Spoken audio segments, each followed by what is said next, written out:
Да, аз все пак да кажа, че програмата е дадена до 12:50. Не знам как ще съкратим до 12:30. Беше до 12:50 с презентацията на Юлиан. Извинете. Всъщност да, извинявайте. Юлиан отпада в този случай. Здравейте, Ренете, сега ви пускам панелист.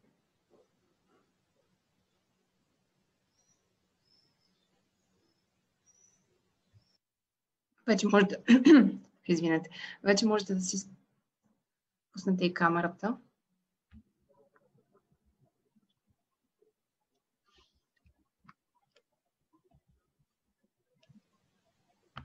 Здравейте, Ренета. Здравейте.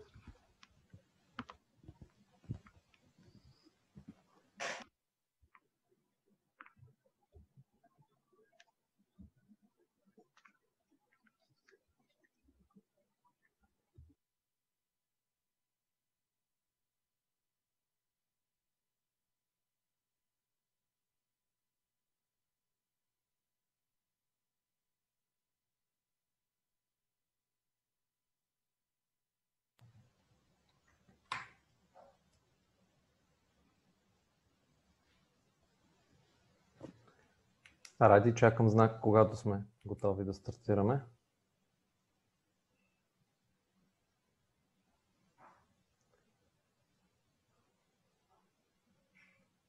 Добро утро на всички, които вече са в Zoom. Good morning to everyone who already joined us in Zoom. Please be patient for a few minutes. Good morning, everyone, to this last day of the conference. We'll allow a few more minutes for more people to join through Zoom, and then we are ready to take off.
Добро утро отново. Мисля, че сме готови да започнем с този последен ден. Morning, I believe that we're ready to start the last day of our conference on domestic heating and renovation wave.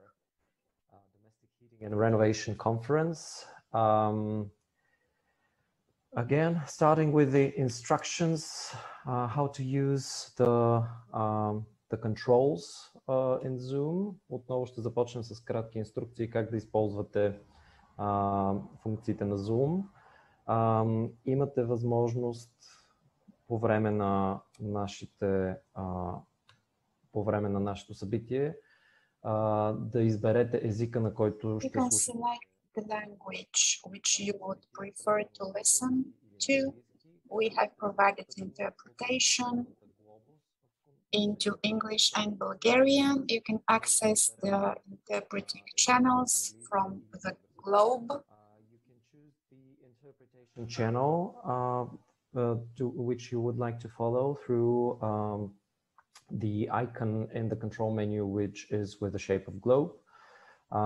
And there you can choose between English and Bulgarian. It is easy to send your questions via either the chat or the Q&A function. We have a designated Q&A session, so during the presentations, we do not interfere with the presenters, but right after all the presentations in a given panel, we give the floor for questions from the audience. Имате възможност да отправите своите въпроси по време на цялото събитие през функциите чат или през функциите въпроси и отговори Q&A. Като ние не прекъсваме лекторите по време на техните презентации, всички въпроси задаваме в специално време, което отделяме в края на всеки панел след презентациите. С това превключвам изцяло на английски, за да мога да улесня. Now I would like to switch to English in order to save some time. I'm switching fully to English to simplify the life of our interpreters. And again, a very warm welcome to this last day of our Sustainable Domestic Heating and Renovation Wave conference. Today we have a mix of topics. Some of the things may not seem so concrete when it comes to the development of programs or financing or the technologies, but they are very important aspects of tackling how we can achieve a sustainable domestic heating, which is affordable, energy secure, enables us to breathe clean air, and also enable us to live in a climate safe future in a fully decarbonized economy and world. We'll be talking today about health, we'll be talking about the circular economy, and indeed the topic of domestic heating and renovation have so many cross-cutting issues related to our quality of life, our health, the air that we breathe, the environment in general, and the local economy, because very often they are a fantastic tool and instrument actually to enable economic development and enable many more local employment positions to be opened. It's of course also a matter of waste, and this is the reason at the end of today's panels we would like to also give the option for presentations related to the circular economy aspect of the renovation wave. Very shortly, what are the presentations that you would hear today? We will start with Renata Ilieva from the Bulgarian Associations for Patient Protection. She's going to remind us about the very important health aspects of the air pollution. And I know that it's summer now. We kind of recover from the long heating season, but as it was said in one popular series, winter is coming, and we'll be back to the same situation starting with the heating season in October. Then we'll continue with the topic of greenwashing and more specifically coal, eco-peat, and the clean air. The Polish case will be presented to us by our colleague from Client Earth Poland, Kamila Dziewicka. I hope, Kamila, I pronounced this your surname in the correct way. Cleaner residential heating and the cases of Slovakia, Hungary, and the Czech Republic will be presented by the colleagues from Denmark, Green Transition Denmark, by Kare Press Christensen. And then we'll give the floor for your questions at the end of this session. So I would really ask the panelists to try to fit into the time that they were provided. In the second panel today, we will be talking about behavior changes and the pathway to energy reduction, because the way we actually consume and act in our homes is also key and contains a double-digit potential for energy savings, apart from all the measures that we may otherwise apply and pay for in our buildings. Addressing the building circularity will be, sorry, Julian is not going to be. I'm afraid there is little change in the program, and our colleague Julian Schwarzkopf is not presenting, so we'll be jumping directly to the role of circular design in buildings. A presentation by Eva Stanisheva from Climate Action Network UK. And then I hope that we'll have a little bit more time for the Q&A session, but I also have to say that we'll be closing this day a little bit in advance today. Around 12:30 is our goal to finish. Maybe a few minutes later, but please be prepared that we will not continue till 10 to 1 as it was initially scheduled. Now I'm going straight to the first presentation. Renata, the floor is yours. I'm stopping my sharing of the screen, and the floor and the controls are yours. Добро утро на всички. Да се представя, Ренета Илиева. Good morning, ladies and gentlemen. I'm Reneta Ilieva. I work in the Bulgarian Association for Patient Protection as an international coordinator on projects. I would like to present to you the health aspects of air pollution.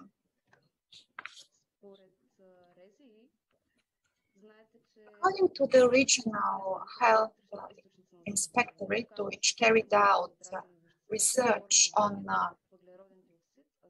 internal sources of pollution, found concentrations of formaldehyde, carbon dioxide, nitrogen oxide, and other toxic substances exceeding the concentrations of these substances in the outdoor ambient air up to 4 times.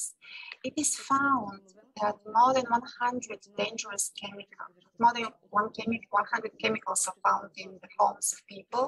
More than 20% of them are very dangerous, such as the ones emitted from construction materials, tobacco, burning, byproducts, etc. For example, formaldehyde is found in the ambient air in the room as a result of the furniture which are made from fiber boards and damaged coating. There is still asbestos in the rooms, which causes different conditions of the pulmonary and cardiovascular system. What are the sources of air pollution? You can look at the infographics, which I personally translated. It's a World Health Organization infographic. As you can see, the outdoor air pollution is due to agricultural practices, waste management, domestic energy, transport, dust, burning byproducts. Usually these are the result of using wood burning stoves, which emit carbon dioxide, nitrogen dioxide, sulfuric dioxide. Most dangerous of all are the particulate matter which reach the alveoli and reach all organs and systems. If you use propane butane stoves, they would emit oxides and water, increasing the humidity in the air. Regarding tobacco smoke, it contains almost 5,000 chemical substances, 70 of which can cause cancer and other diseases. Regarding indoor ambient air, it could be much more polluted than the outdoor one. The indoor air quality is often underrated. However, it could cause serious consequences for our health, far worse than the outdoor air. The American Environmental Agency states that the indoor ambient air could be 2 to 5 times more polluted than the outdoor air. The main sources of this pollution are of purely domestic origin, such as, for example, wood or coal burning stoves, furniture, rugs, carpets. All of the pollutants found at home could be even worse. Detergents, which are widely used, can also cause problems.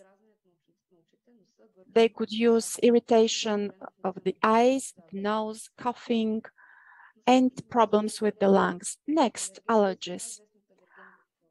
The most widely known allergens in indoors is domestic dust, as well as mites that can reach the lungs. Everyone sheds about 50 million dead epithelium per day. Mites live in rugs, blankets, pillows. They feed on the dead epithelium. 1 gram of dust at home contains 300,000 mite excrements, which cause eye irritation, allergies. There could also be allergic reactions to pets or even cockroach excrements. You can see a picture of a mite here. Ordinary ventilation could lead to condensation, high levels of humidity, and carbon dioxide. The carbon dioxide that we breathe out, the dust and the mites, as well as tobacco smoke, if there are any smokers at home, could be released at any time. The air that we breathe out increases the humidity of indoor air. Water vapor can condense along cold surfaces such as windows, and these surfaces could provide the growth medium for mites, which cause allergies. Regarding the microclimate indoors, it comprises 3 elements: temperature, humidity, and velocity. According to the current norms, temperature should be between 20 and 22 degrees Celsius, whereas the relative humidity should be between 30 and 60%. Too cold or too warm air is harmful, as well as increased humidity. Most people prefer dry and cool air. Another important indicator is the ionic content of indoor air. There should be a balance between positive and negative ions. The negative ions are more beneficial. However, if there are more positive ions in the air, one could feel lack of oxygen, fatigue, headache. This could be very bad for your respiratory system or even your immune system. The reason is that positive ions are so small that they go directly into the blood flow by means of the air you breathe in. Screens of TV sets and computers could emit positive ions. A few tips what to do to improve indoor ambient air quality. The recommendations are to use natural materials for your furniture, flooring, and carpets. Air the room every hour for 10 minutes. Clean with vacuum cleaners and wash the rugs in order to eliminate dust. Maintain optimum temperature. Avoid wood burning or coal burning devices. You know that the COVID-19 topic has been a relevant one for a long time, and that's why airing the room became more important than ever. According to research, if in an office of 20 square meters, the ventilation changes air twice an hour, it is safe for the 2 people staying in the room up to the 80th minute if one of them has COVID. There is a research of the level of dangerous aerosols and the concentration of carbon dioxide emitted by the people in a room. If a room is 100 square kilometers and 10 people are in it, it is safe up to 3 hours. It is found that airing the rooms is much more important than disinfecting surfaces. It is found that in a classroom of 25 or 30 people, only for 2 minutes, the classroom would be filled with viral aerosols. There is data that one worker contaminated tens or even more people who stood 8 meters apart from him in a slaughterhouse in Germany. Another survey carried out by Clean Air Fund. According to statistics, 4 of every 5 Bulgarian citizens support stricter legislation and application of provisions for the ambient air quality after COVID-19. Next, could you try to support our manifesto in the campaign Medics for Clean Air, which started 1 year ago?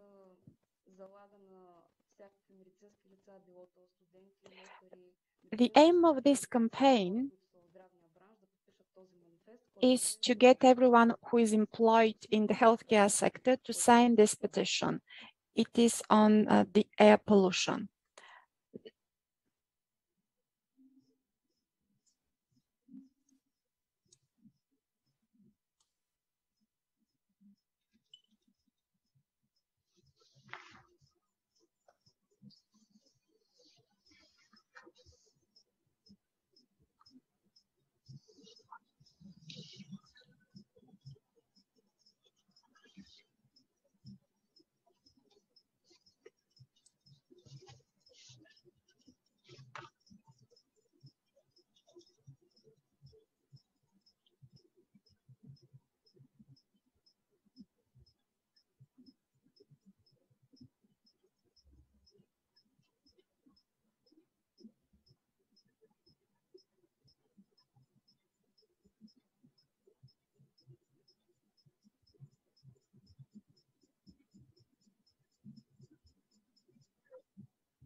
На следващо място бих искала да ви посъветвам. Next, I'd like to give you a piece of advice and to show you something more interesting.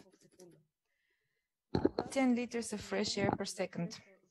When you walk into a premises and there is stale air in there, this is bad for your health, especially during pandemics. The golden standards of the industry in healthcare is that everyone should get 10 liters of fresh air per second, and this is as important as ever, especially in shared office spaces. Windows should be open every 5 out of 20 minutes. This is done in Germany in classrooms, and this is the standard. It's a must. Fresh air is considered a key prerequisite to cope with pandemics such as COVID-19 pandemic. Viruses can stay in the air at least 8 minutes in aerosols, breathed out by infected people. That's why masks are very important. Symptomless carriers of the virus can transmit it in there in between 30 and 60% of everybody affected. Now let me talk about the best practice. We all know what the situation in hospitals in Bulgaria is. That's why we decided to present to you these two hospitals, Acıbadem City Clinic and Kuda Hospital. Those were private business initiatives, and they were designed as hospitals to abide by all requirements for good air quality in the premises. In Kuda Hospital, there are more than 600 patients. Almost all of them are accommodated in individual rooms, which gives the opportunity for better air quality, and thus additional infections are avoided. This is not the case, unfortunately, for state-owned and municipal hospitals, where there are 3 to 5 patients per room, where there are no toilets and washing facilities in the room, and not all the requirements for hospitals are abided by. Many of the state-owned and municipal hospitals still have wooden doors and windows, and there are no ventilation systems, so systems to clean the air. Why is ventilation needed in a hospital? Well, because this is important not only for individual wards and departments where infection diseases are being treated, but also for psychiatric wards and the regular outpatient clinics in each and every neighborhood of the city. There are 2 types of ventilation, natural and artificial. The first one is means airing the premises. The advantage of this type of ventilation is that it's low price. So natural ventilation can take place via aeration. The obvious drawback of this method is the necessity to continuously carry this method out. Plus, this results in cold air coming into the room, which is unacceptable to some patients. That's why ventilation and AC for medical premises has to do with the provision of air conditioning. The next hospital I would like to talk about is Doverie, which translates as trust. They have an individual system which is not part of any other system. The goal being to reduce inter-hospital infections. They also carry out aeration. 20% out of all patients die as a result of intra-hospital infections in the country. Unfortunately, over the past 5 years, the obligatory accreditation of healthcare businesses was abolished, and we were actually part of this certification. Next, what does microclimate mean for hospitals and outpatient clinics? Here we're talking not only about air quality, but also maintaining the temperature in the premises, because this affects people directly. It affects people's bodily temperature to start with. Patients such as children, elderly people, and people suffering from neurological and cardiovascular diseases are especially susceptible to temperature changes. During the planning of the microclimate indicators, the following has to be taken into consideration: the number of floors, the location of the hospital, and the type of patients that the hospital is going to care for. For example, in operational theaters and post-operative rooms, the optimum temperature should be in between 21 to 24 degrees Celsius. And for premises where all kinds of manipulations take place, a good indicator would be a temperature of 20 to 24 degrees Celsius. 20 is considered the most optimum temperature. Hospitals need to meet all standards and requirements that are imposed by the state. Such rules currently do not exist only as red tape, the goal of them being to make the life of construction companies more complicated. No, this is a guarantee for the health and safety of all visitors and patients. Any deviation from these norms can result in danger and threat to both patients and doctors' health. What is the air quality in internal environment? 50% of their time people spend breathing in enclosed spaces. Air quality indoors, or IAQ, in their indoor air quality, includes several indicators that have to do with the temperature of the air, humidity of the air, and what actually pollutes and worsens air quality is dust and different particulate matter. What are the standards all about? The AIQ standards are set by each and every government. Of course, they need to take into consideration the global experience and the European one, of course. At this point in time, there are such standards for public buildings and offices, but they are also to be applied to newly built residential buildings. There are two main methods to carry out this evaluation. That is ongoing real-time monitoring, which is used to detect pollution sources, and information is provided for the change of levels of pollutants over the course of the day. The second method is integrated sample with the follow-up laboratory analysis. This integrated sample is usually taken over the course of the 8 working hours in the office. It provides information about the total level of exposition per pollutant. Then there is some good news I would like to share with you, namely that the equipment, the equipping for more than 2,000 households under the LIFE program with new generation of stoves is really good news. We know very well that the LIFE program was launched back in 2018, and at this point in time in the Sofia municipality, there aren't that many applications, I dare say. I would like to point out that when we carried out the consultations with the Sofia municipality, when the new program for ambient air quality was being adopted, there was service in the more remote neighborhoods, for example, Filipovci. People there were asked what kind of heating solutions they would like to switch to. So as a result of this survey, we found that only 2% of the people living there would like to go for district heating, and everybody else opted for air conditioners. The levels of pollutants are highest over the course of winter months. These are findings that were shared during a roundtable devoted to alternative means of heating. 1,914 households in Burgas are going to switch to gas and pellet burners as a result. Another piece of news, a Bulgarian has developed a cover against polluted air. This cover provides for bacterial protection at up to 99.5%. This took place, by the way, in the United States. There is a Bulgarian lady who decided to take her son out in a stroller, and she found that when she did that, her son would get allergies. So she developed this kind of cover for the baby prom in order to protect her son. That was it from me. Thank you very much. I'm looking forward to your questions. This was a fantastic overview of so many major issues related to the air that we breathe and how it affects our health. I'm really happy that you stressed a couple of very important issues. The case for the ventilation, something that has been so neglected for ages and ages in our buildings. And unfortunately, even in the massive renovation programs that are ongoing in the last decade in Bulgaria, this is still a very neglected issue, both in residential and in public buildings, I have to admit. The issue of indoor air pollution, something that it's good to be reminded to people rather often, because we really underestimate the quality of air that we breathe indoor, and how it can really affect our health, and how important it is to ensure ourselves some fresh air on regular basis, even if we don't have active ventilation in our homes.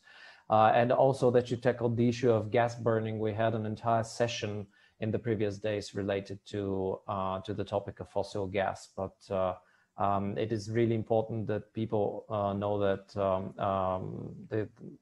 the gas installations and gas that is considered clean fuel by so many people actually has its downsides, and it's not absolutely harmless as people often have accepted this myth. Now we are moving to our next presentation from Poland, from Kamila Dziewiczka from Client Earth. Kamila, is everything okay with microphone, camera, and screen sharing? And let's see. Really, excuse me if I managed to misspell your surname. No, you did it very well. My name is Kamila Dziewiczka, so you did it really well. So hello, everyone. I will try now to share my screen and to share with you my slides.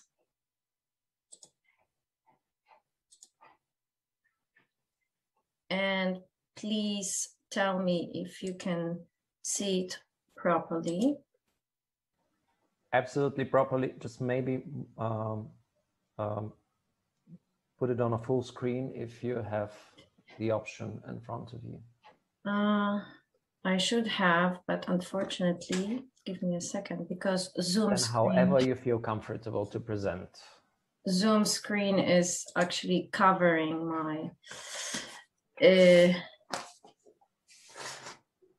okay, so you don't see it yet on full screen, no? Not on a full screen. No. Or maybe the slideshow up there as a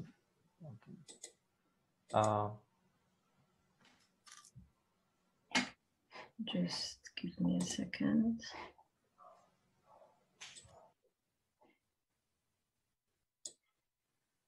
Okay, now I should. And how about now? It's still not full screen. Oh, I really don't know why But really, this is happening. Let's go as it is then. Well, it should be now on full screen. Let me try again, okay? Because it would be better for me also if it would be full screen. Let's try again.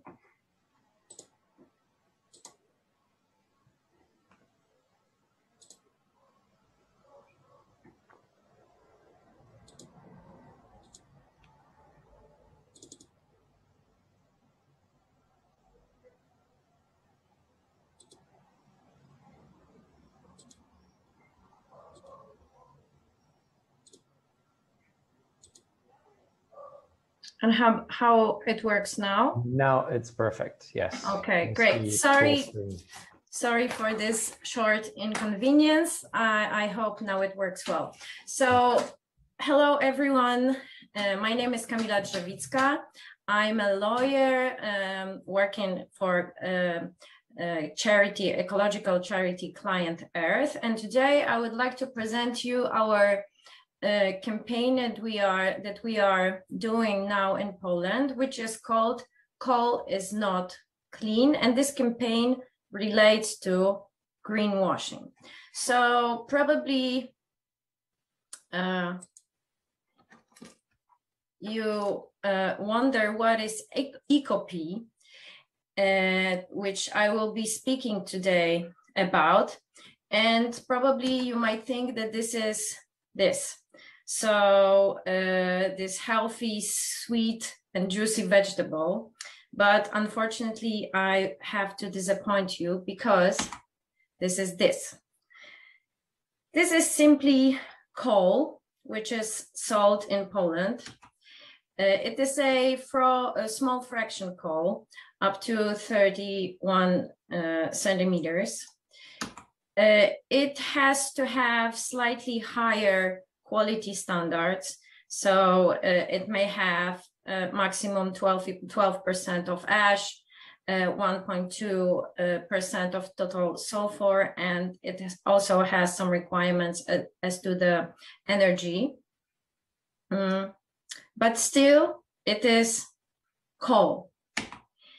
And now I would like to ask you a question.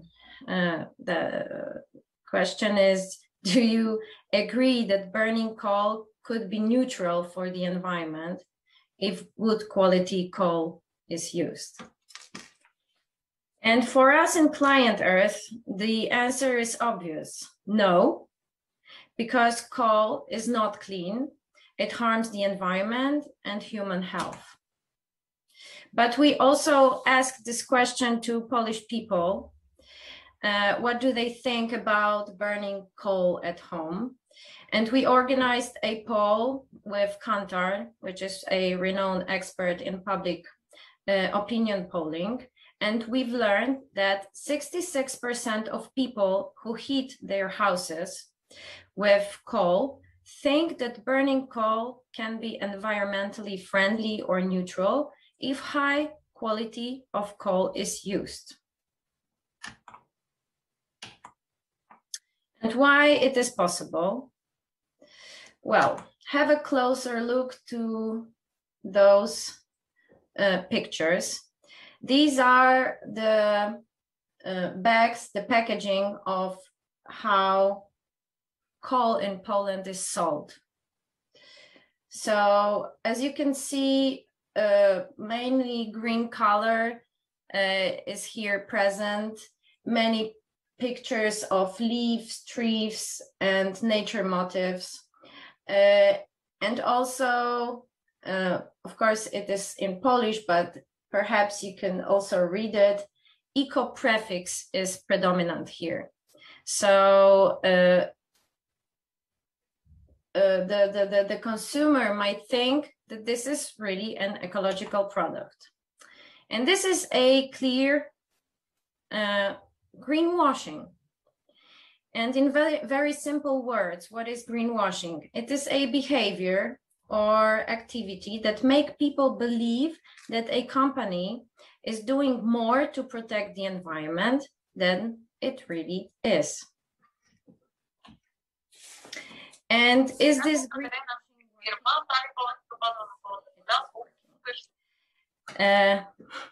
Because almost twice as many users of eCopy who identify this product as ecological are amongst those who buy eCopy than among all other users we surveyed. So in other words, people who burn eCopy in their houses, they are convinced that they made a pro-ecological choice and they are protecting their health and air quality and nature. And what is the truth?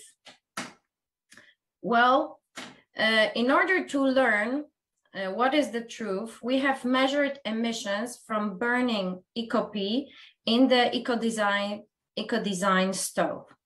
We commissioned those tests to the scientists from Warsaw Polytechnics, and the results of this experiment was shocking for us, because concentration limits of PMs in smoke from this eco-design stove were exceeded up to 40 times. So we are not talking about exceedance of twice or 3 times. They were exceeded 40 times. There were also significant exceedances of NO2 and CO concentrations in smoke. But not only the emissions were the problem.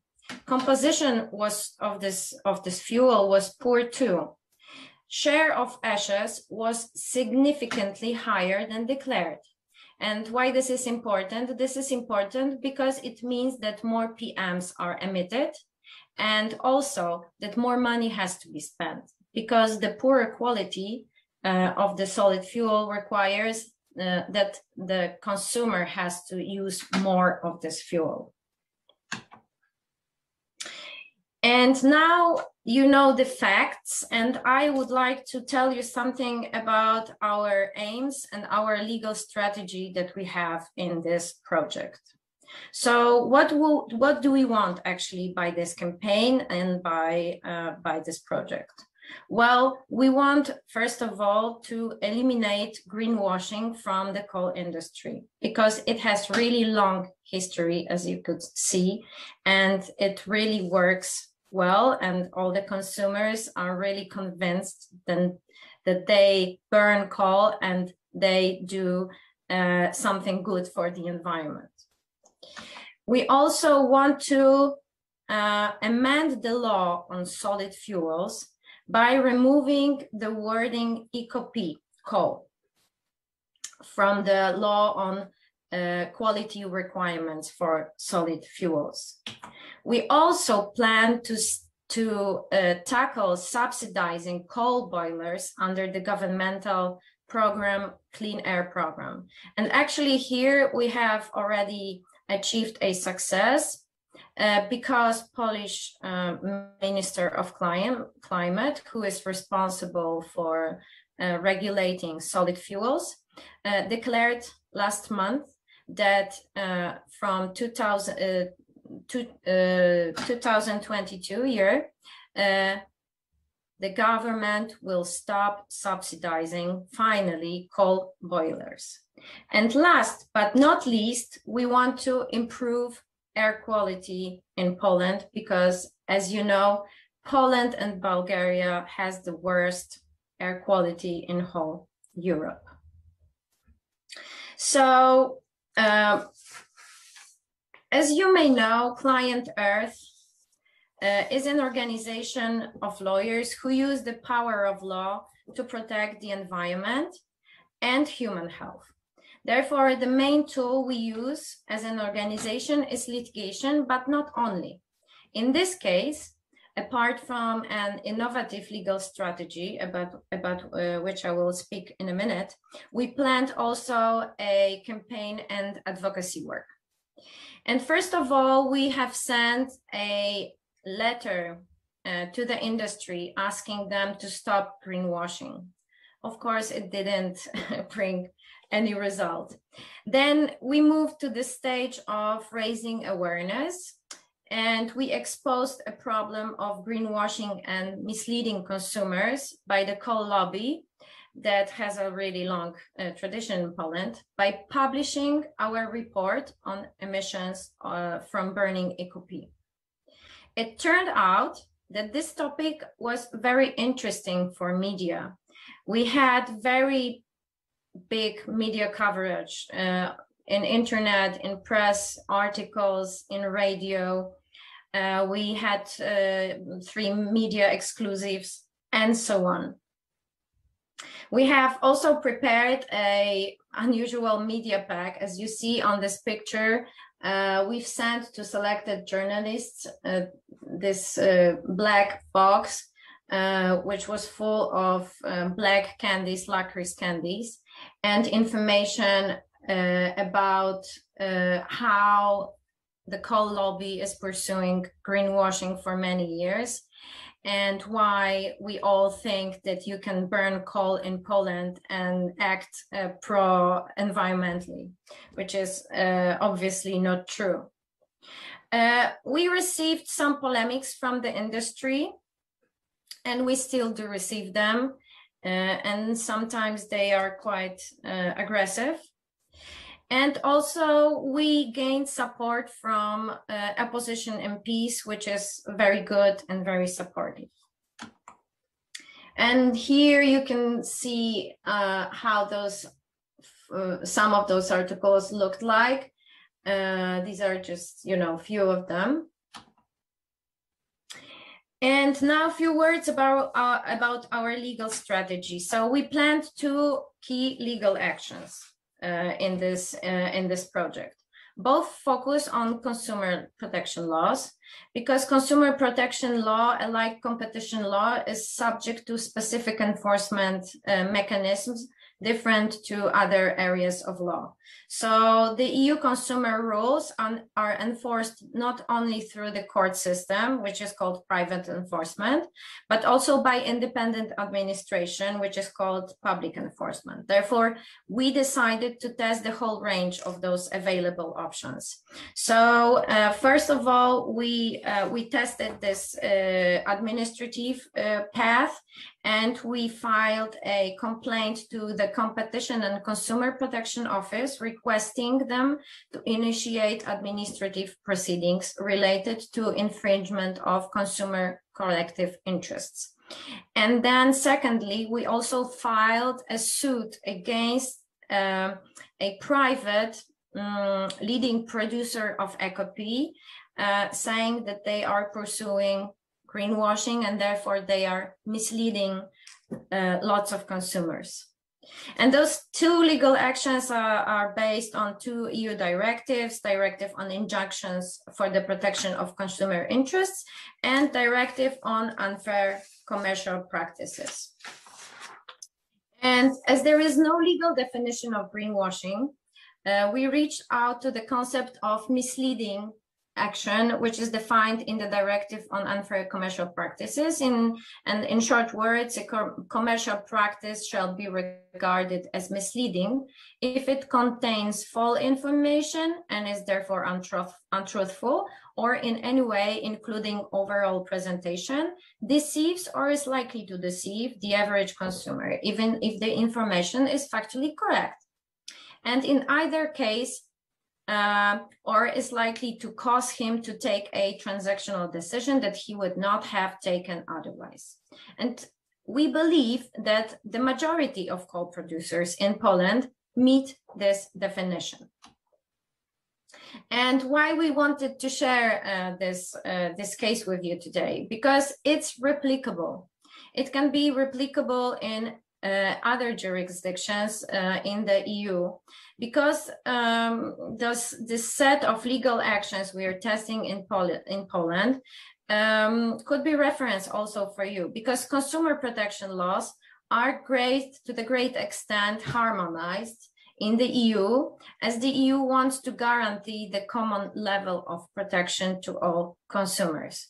So concluding, consumer protection rights are a great tool to fight greenwashing, also in connection to air quality. And actually in Poland, in order to act for the protection of the consumers, we had to become a consumer protection organization, and this required from us changing our statute and or other words, articles of association. Thank you very much for your time and attention. And if you have any further questions, please do not hesitate. I'll be happy to answer them. Thank you. Thank you very much, Camilla. This has been, well, it has been an eye-opener for many people, I'm sure.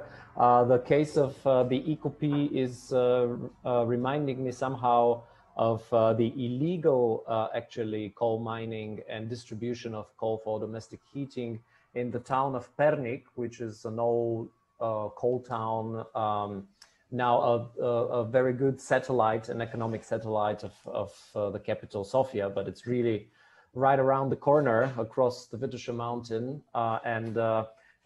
It's a town that had severe issues, including making some small briquettes compressed from the coal waste. But it seems that in Poland, this is quite official and not tackled, because the other thing was really a black market that we were witnessing here. It is really inspiring, the idea to tackle the consumer angle through the consumer protection and rights.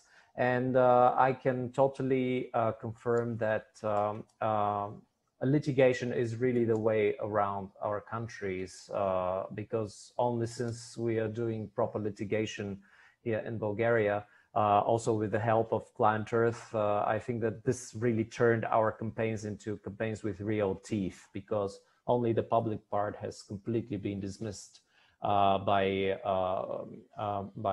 very often by the institutions. If they don't really risk something, only the reputation doesn't seem to be an issue here to the east. With this, I am giving the floor to our next panelist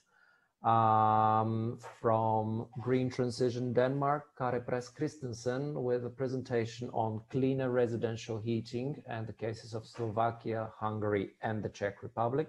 Kare, are you able to jump? And I would ask. So is the screen shared now? Absolutely, yes. Wonderful, great. Well, first of all, thank you very much for inviting me to speak. And residential burning, just to underline, it's not only a challenge in Poland or Bulgaria or many other countries, it is in Denmark as well, where I'm based at the moment.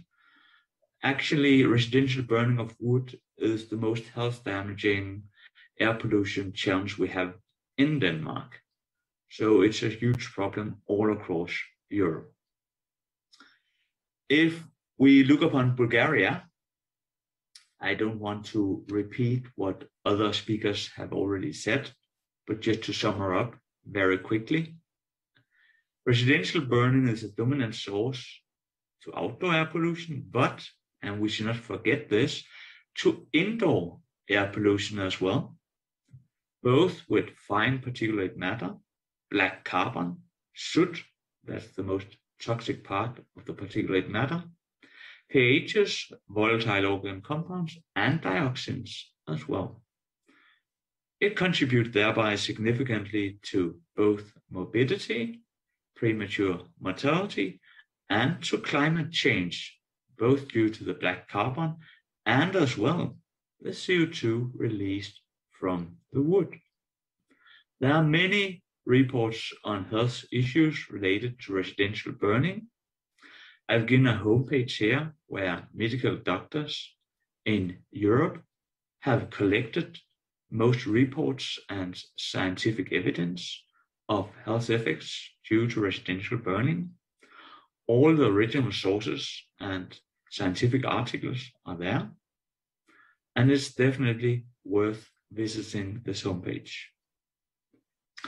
Most health damaging heat source, that is residential burning, both coal and wood, pollutes a lot and cause huge health effects.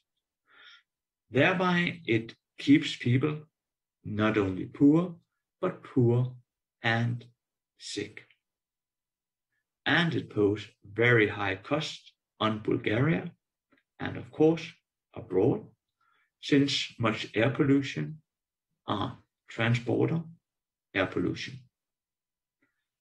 And a very important statement that I'll document in a minute is that even the best new stoves and boilers, they have definitely much lower emissions of PM2.5, that's fine particulate matter, than old devices, but they do not solve the pollution problem. And I've tried to show that here in a very engineer way, of course. I've taken the EU eco-design requirements for new stoves under optimal conditions in a laboratory from 2022. That is the bar to the left.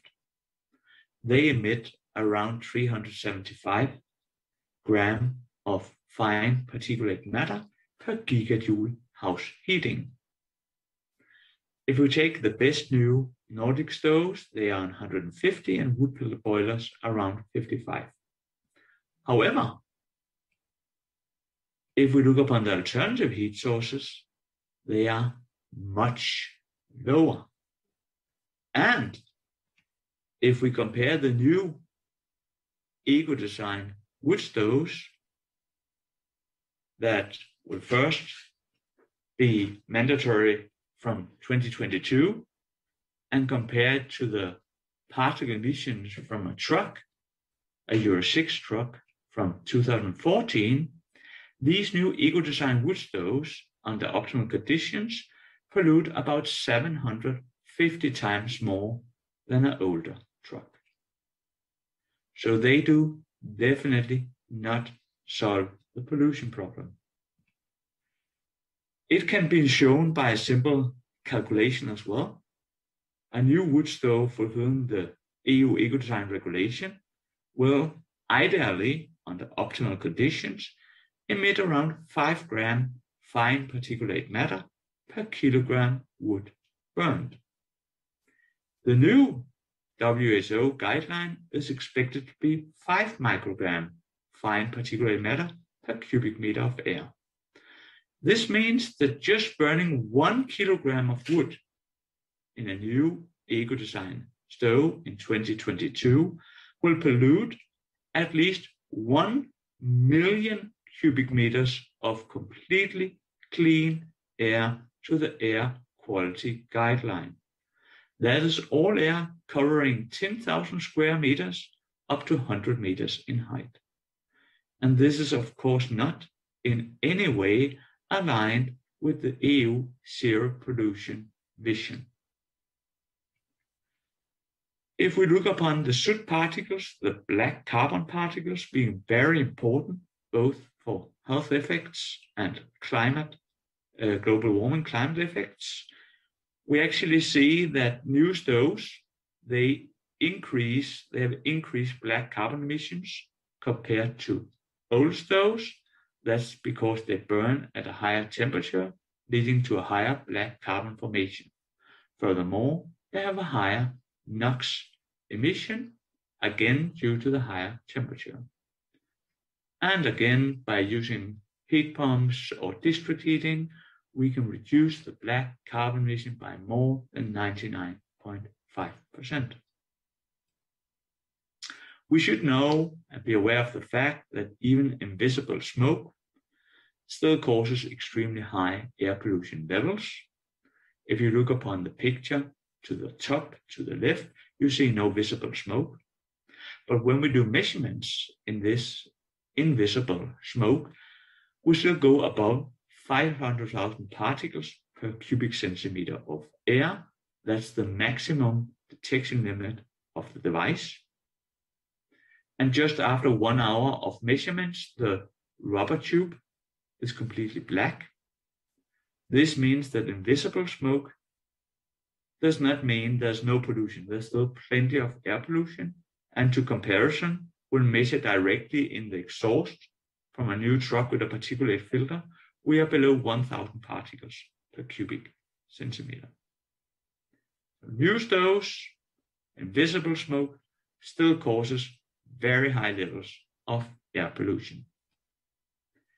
Here are some pictures from Hungary, where I did lots of work, of course in Budapest, but in the small villages in the countryside as well. And it's quite funny because, as you see in the two pictures to the left, in the morning hours, we have these pictures are from November. And we have very nice low pollution levels, and there are no smoke out of the chimneys. In the evening, when we have smoke out of the chimneys, even though we are not close to the buildings emitting the smoke, the whole city is polluted to extremely high pollution levels, a factor 50 higher pollution levels. So we have clean air when there's no residential burning, and extremely high pollution levels in the evening when there is residential burning.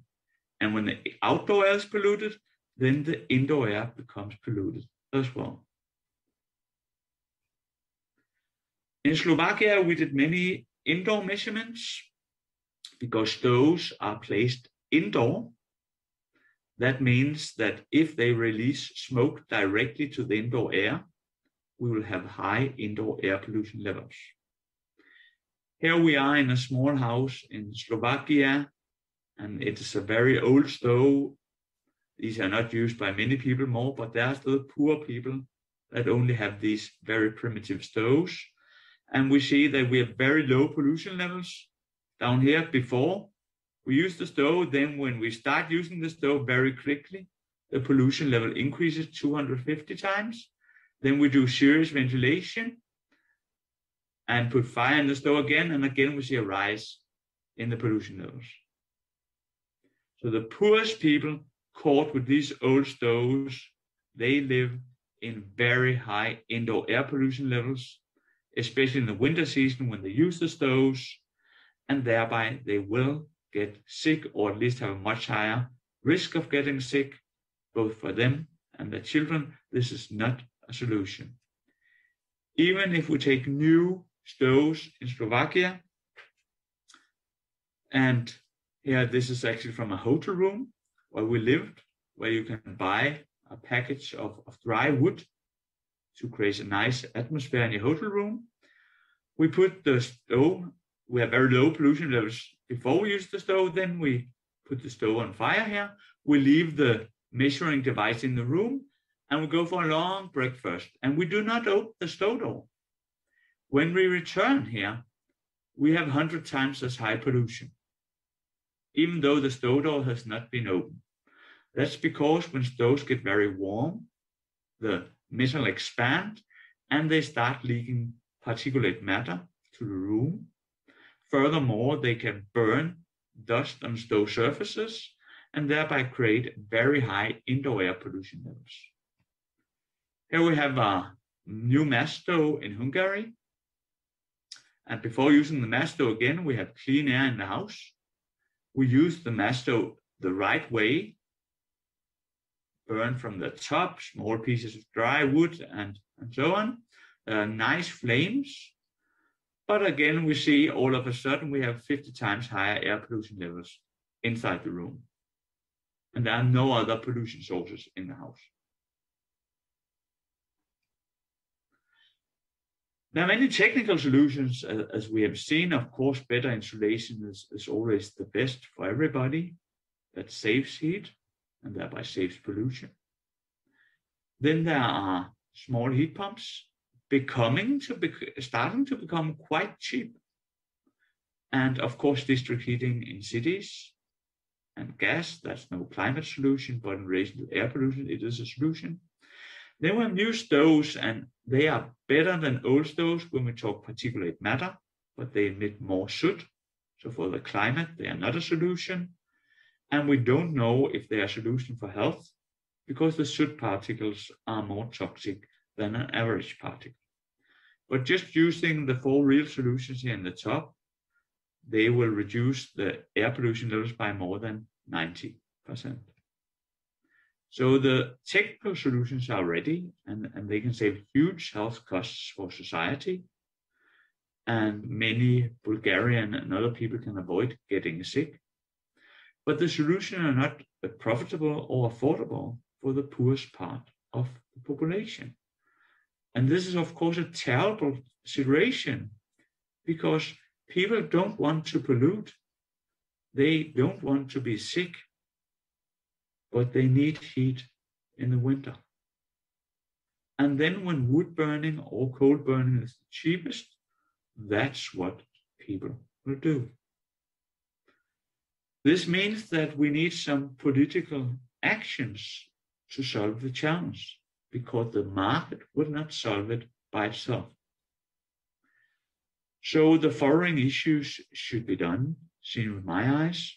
First, we should, of course, have much stricter EU emission limits for new stoves and boilers. That's very important. But then we should have financial instruments to promote alternatives to residential burning of wood and coal. That could be financial instruments to much better insulation, new windows, or that could be alternative, cleaner heat solutions. Might be heat pumps in the ideal world, or district heating, of course, in the cities. And as I mentioned, small heat pumps are becoming much cheaper. It goes really quick. Like computers 20 years ago, they really get cheaper and cheaper year by year. Then we need laws to ban burning. Client Earth has been very effective in Krakow and many other places. They are a great organization, I know them by heart, fighting for clean air. It's a pity we need to use the law to force decision makers to take actions, but it's needed. And it's a good way. And of course, we should promote alternatives as well. And then I think we need much more information on health damages from wood smoke and, of course, coal smoke as well. Because even when we have been in the smallest villages in Hungary, Slovakia, or Czech Republic, and we have gone into private homes, measured air quality in the homes before people use their stove, and we see clean air quality, clean air in the house, and then people use their stoves, and they can see on the device that pollution levels increase by a factor 50 or a factor 100. Then they know this is not good. Even though they don't understand the numbers and the details in particles and health, they can see the fast rising pollution levels in their own living room. And this really makes an impression. People don't want to be sick. And there's one thing worse than being poor. That is being poor and sick. So we really need to find some solutions, meaning that politicians will take the right decisions to avoid this residential burning of wood and coal. We need to replace it by clean alternatives. Else, many Bulgarian people will remain poor and sick. There's more information on residential burning in the folder from a clean heat project we did for the European Union. And my work here, my speak here today, is founded by the European Climate Foundation and BirdLife International. BirdLife is very engaged in the discussion on biomass, because when you remove wood from the forest, there's much less living places for insects, meaning much less biodiversity, and thereby there's less food for birds. So it's a tragedy in relation to both public health, the climate, and biodiversity to burn wood.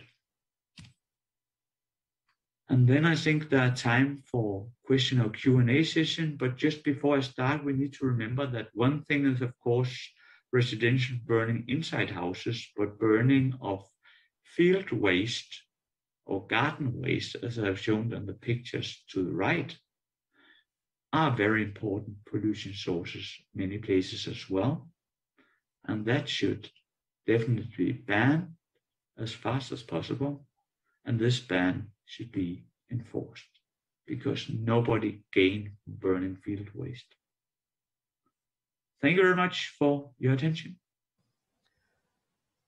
Kare, thank you very much for this very straightforward presentation on the topic of indoor pollution. I think that yeah, there are a couple of very clear trends. Basically, in the long term, it is important to consider that in order to have good health and good quality of life, we need to figure out ways to get rid of the biomass altogether as a source of our heating. And in a perfect world, in a perfect scenario, completely phase out the use of biomass, maybe in a more midterm and interim solution, consider it more or less like a backup for households for the really deep winter, but still move to the cleaner solutions like the heat pumps that you mentioned. Because I think that this conference and the last few years have really made very quick progress on the and made very clear that the trend for heating electrification is the future, and there's no other way around, because the potential of heat pumps and their efficiency is outpacing even the promise for any, for example, hydrogen future, as we learned in the previous days, or any other source.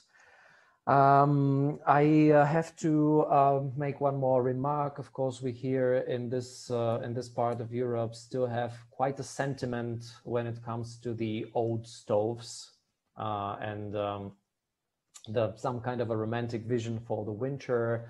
In the previous years, when there were talks even about the eco design for the new stoves, or moving to something else, but not burning straight away as the wood for as a fuel. There have been a lot of issues. People, you know, their fears were tackled in very unfair ways, with also fake news and speculations about what is going to happen, when it's going to happen, like it's something that is going to happen overnight. Now, thank you all the panelists. I see that you're turning on your cameras. Please do so, because we do have a couple of questions for you, starting with there's a question to Renata. Actually, there is a PowerPoint in English, but I think this has been answered. And if an English version of your presentation can be provided. Yes, it could be provided, so I will do it. Perfect.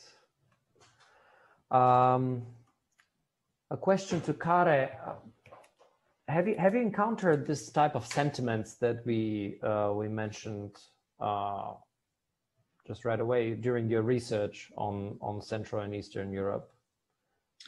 Definitely, and I think we have the same challenges in Denmark as well, and everywhere, you know, and the nice atmosphere created by fire. I think everybody loves to look into the flames. It is deep in our spirit. The challenge is just that it creates lots of air pollution. And in Denmark, if we go, let's say 50 years back, everybody would sit and smoke indoor for family dinner. Inside, in trains, buses, planes, everywhere, there would be people smoking. And that's because that was nice. It was creating a nice atmosphere. Everybody was smoking. It's really sentimental and everything. Then we realized that smoking is really a bad thing. Creates lots of health effects. And now in Denmark, nobody smokes indoor. It's banned in restaurants, in buses, trains, of course in planes. And the reason we could do that is because we educated the population, we informed them, and then they realized this is not a good thing. And then it became legal from a political point of view to, how to say, ban smoking in trains. And I think we need to go through the same issue here. You know, what is nice and what is not nice depends on our knowledge. In the old days, we saw smoking inside for family dinner as something really nice. We don't do that today, at least not in Denmark. So I think information is the way forward, and people do not know that these nice flames create lots of indoor and outdoor air pollution. So I think that we need to address this issue, because I agree there are many nice feelings in these flames, of course, but that's because we don't know the dark side of it, all the pollution. I think we need to inform, again, that's the only way forward. And then, of course, legal cases to use the law and order. If that makes sense. Absolutely, yes, it is absolutely clear. This is also the reason why I mentioned that, yeah, maybe as a temporary solution, we need to move away, even though that biomass could be a last resort when it comes to winter heating, but not the major source. Camilla, I have a question for you, but I see your rising hand, so let I please first to pose your comment or question, and then I'm going to ask you what I was about to. Okay, thank you. I just wanted to add something to this discussion about burning wood and pellet or biomass, however it is called. Well, in Poland, we see a really strong trend, and producers of boilers, they stop producing boilers for coal, and they move to production of eco-design stoves for pellet. So this is really a massive movement, and it's not just, you know, the problem of burning wood for pleasure, but they just many people replace coal boilers for biomass boilers, and it becomes slowly a huge problem, because as Kara just explained us, it is as pollutive as burning coal. And just one anecdote, you know, we had also as Client Earth, we made few cases related to climate fees, where I don't know if you're familiar with those cases. So touristic places, touristic cities, they ask for climate fee from tourists, and in Poland, in order to ask for a climate fee, you have to provide good air quality. And we made the case around it, because those touristic places, they had very, very poor air quality, because they were burning wood mainly. And when I was speaking with my friends, you know what they told me? They told me that when they were children, they thought that this smoke they had this connection with this smoke, you know, with the feeling of holidays or ski resorts and so on. So they were convinced that this smoke from burning wood is something good, and they had no idea before we made those cases in Poland that this is so harmful. And now I'm ready for the question. Yes, I think that in the whole region, we're simply moving from a dreadful situation to something which is still bad with the modern biomass stoves. It's still better than the horrific scene that we still have during winter times, but it's definitely not where the future should belong. Well, we don't even have quality standards for biomass in Poland, and probably you don't have them too.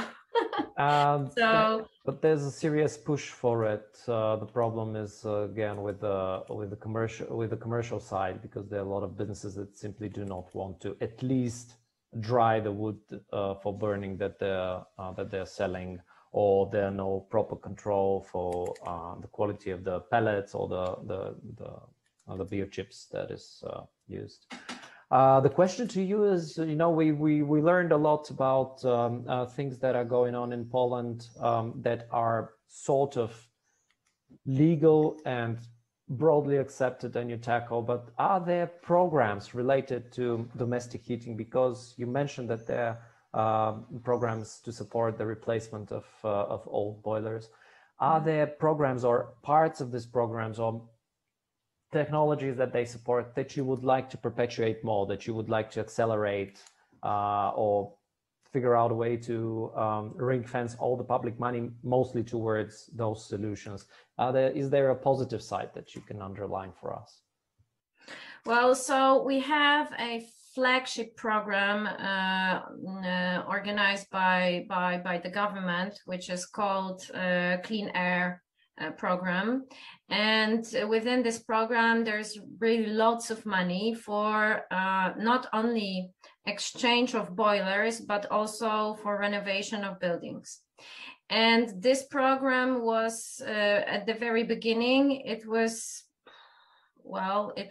very not well made, because as I mentioned, the government was giving people money to exchange coal boilers to coal boilers, which means that people were, again, they were making contract, right? And they were linked to coal for next 10 years, because those boilers, they operate, let's say, around 10 years.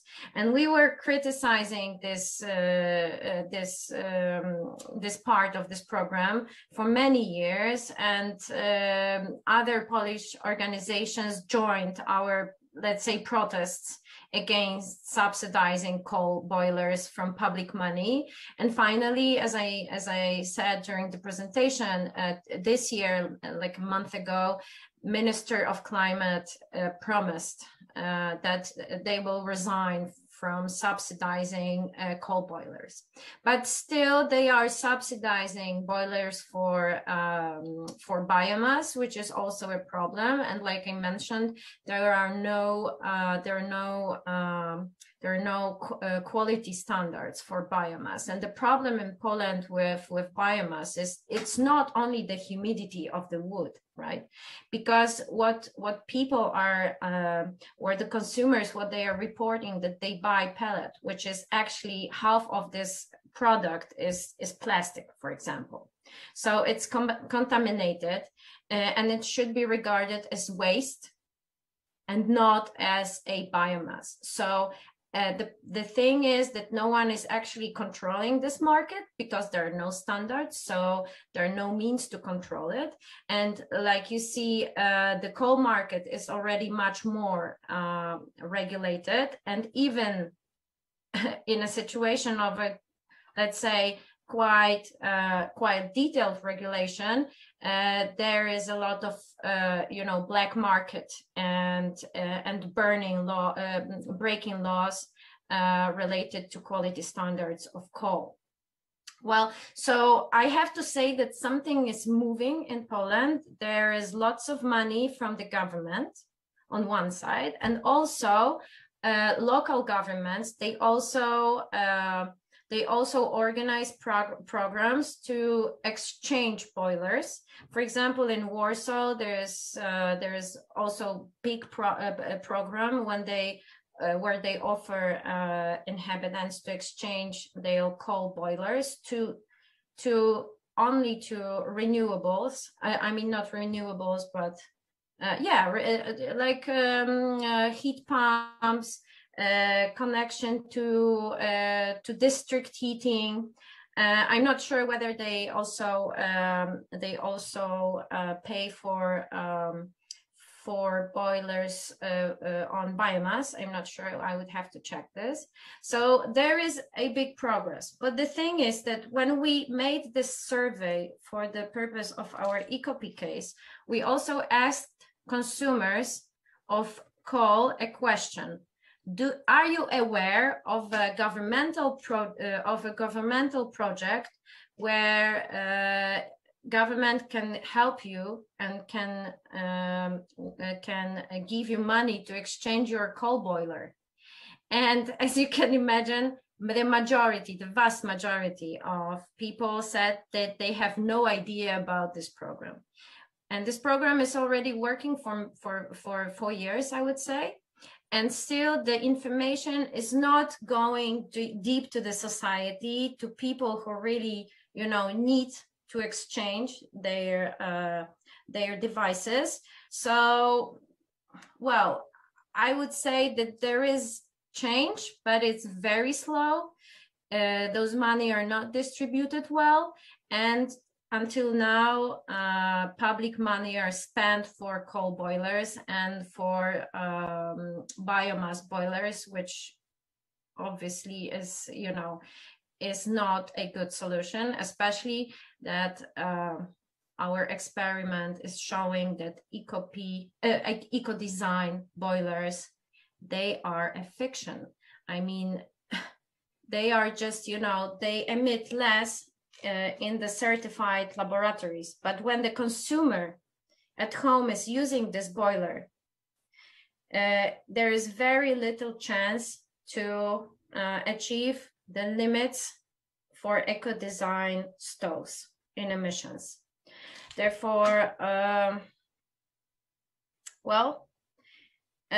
we observed that last year we had better air quality, but I think it was more thanks to COVID situation than to our governmental program. Right. Thank you, Camilla.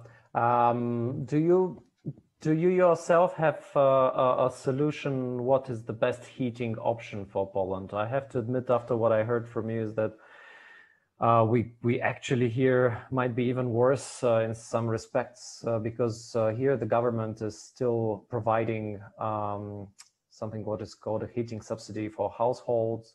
Tens of thousands of households receive this, and it's only designated literally to buy either dirty electricity mix or coal and wood for the winter. But do you think that also in Poland there's a clear electrification going on? We have an issue here, for example, in Bulgaria with a very deep winter. It's only a couple of weeks because we are way warmer, for example, than and we have way less heating days than, for example, Denmark or many places in Poland. But Denmark, with their being a country in the sea, has actually a bit more steady climate and less severe winter drops, while here in Sofia we may even hit -20 and below in some points of the winter, which creates severe peaks in the energy demand. Well, definitely the same in Poland. We have quite long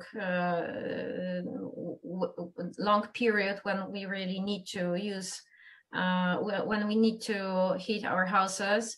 We also have peaks of very low temperatures, like -20. I mean, it's getting, those winters are getting softer and softer every year, but still we have those situations. Well, it's really difficult question you asked, because in the cities, I would say that it's a district heating, and we have many big cities where we have really got good infrastructure to provide district heating. And in my personal opinion, this way in cities should be developed. But at the same time, those plants that produce heat, they use coal, and this needs to be also resolved. But it's much better from air quality perspective to burn coal in a plant which is covered by EID directive, so they use BATs and so on. Then in each house you have small boiler, very pollutive. So in cities, I would say district heating. In villages, it's really problematic, because many people, they have their own small woods, and they really want to burn their own biomass, and they don't understand why they cannot do it, and they have to buy fuel. There is a trend to move to gas, which is from the air quality perspective much better than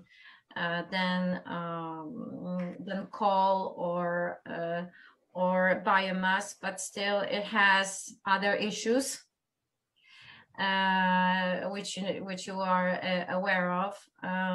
So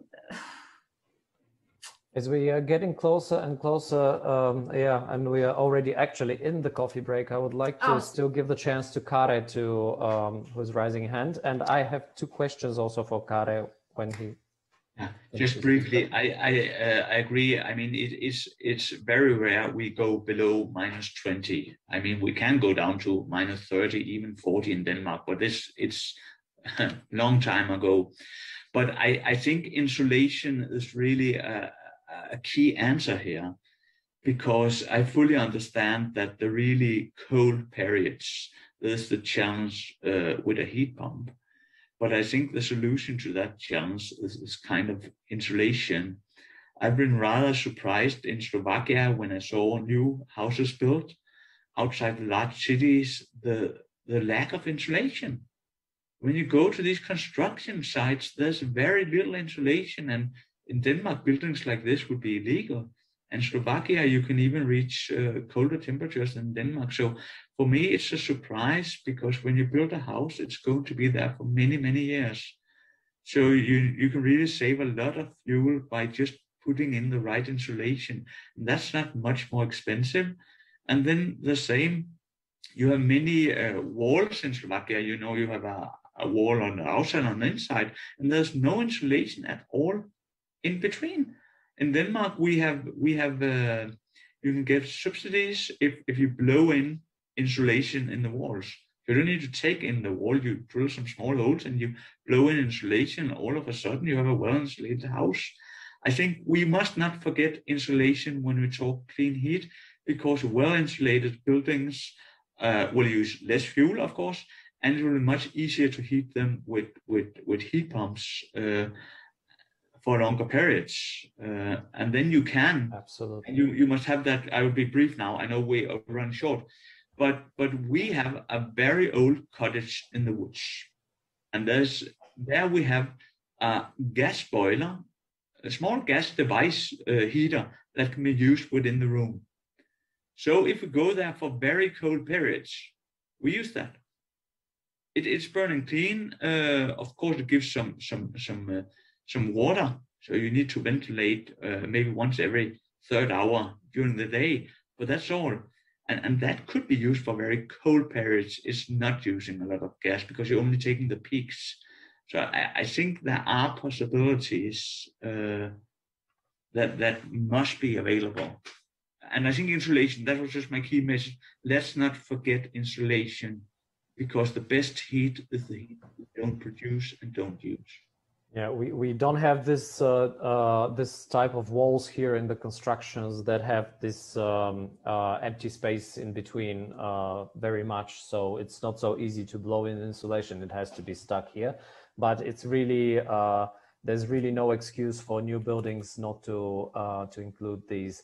There are two questions for you, Kare. One is related to how burning wood pellets compare with the dry wood in terms of air pollution. If you can make a very easy and quick comparison. And I'm just going to pose also the second question, which would be, what could the mountainous municipalities do in reducing the indoor air pollution in the Balkan region? I guess the question actually, the underlining thing with the question is that basically you have distant regions, you have rural regions that are not in the densely populated area where you can have district heating, or you cannot even have a security of supply of energy in some periods during the winter. So there has to be something that guarantees that the people are not going to freeze to death and still have.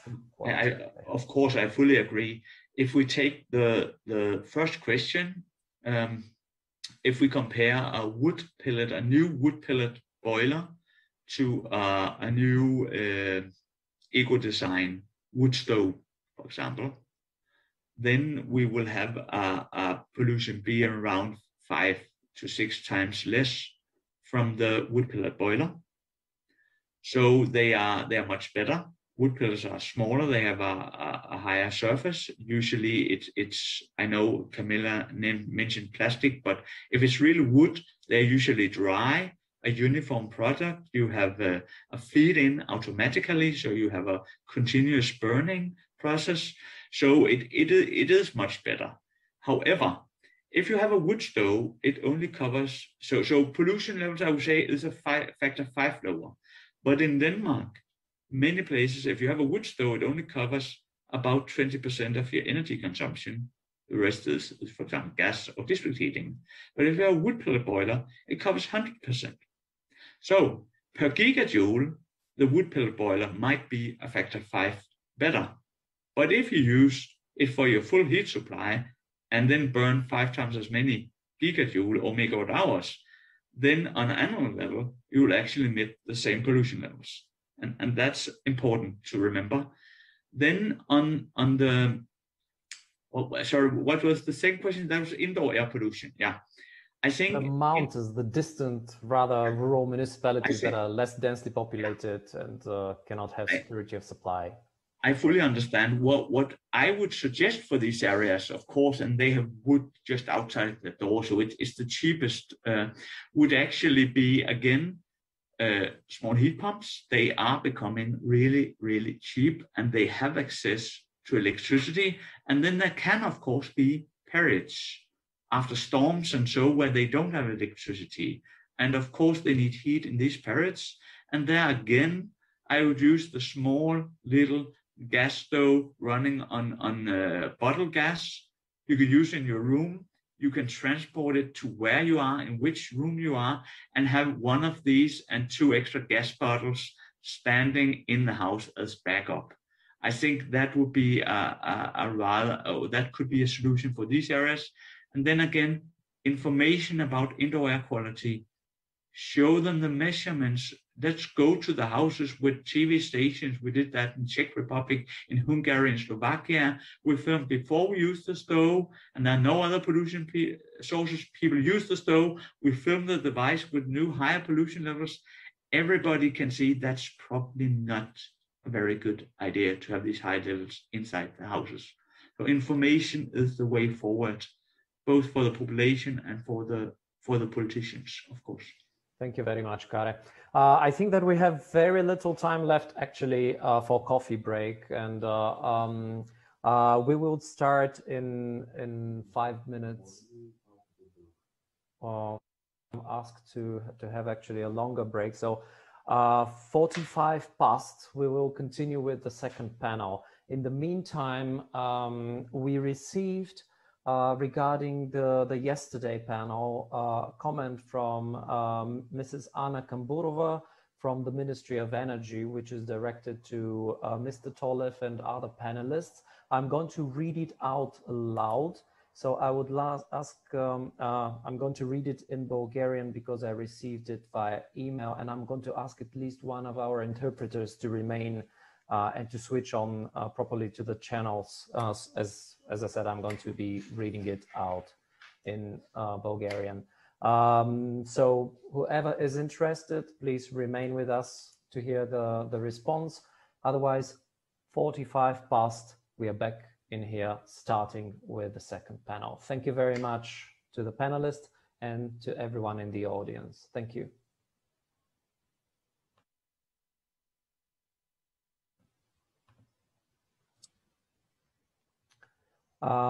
Отговорът от госпожа Ана Камбурова и коментарите, които ни изпрати. The comments from Miss Anna Kamburova. She apologizes that she cannot turn on her mic or camera because she doesn't have the necessary hardware. That is why I promised her to read out loud her comment and also to forward it in writing to yesterday's panelists regarding awareness, the public authorities, and the measures for buildings with close to zero consumption. First, the European legislation has been transposed in Bulgarian legislation regarding the buildings with consumption close to zero. Legislation has been transposed. The Ministry of Regional Development is to develop the secondary legislation. The Ministry of Energy has been assigned as a program operator on operative program on energy security. It is called the program. It has been funded by the finance mechanism of the EEA 2014-2021. It is carried out in partnership with the Norwegian Directorate, Water Resources and Energy and the National Energy Authority of Iceland. The main goal is to decrease carbon intensity and improve supply security by the following results.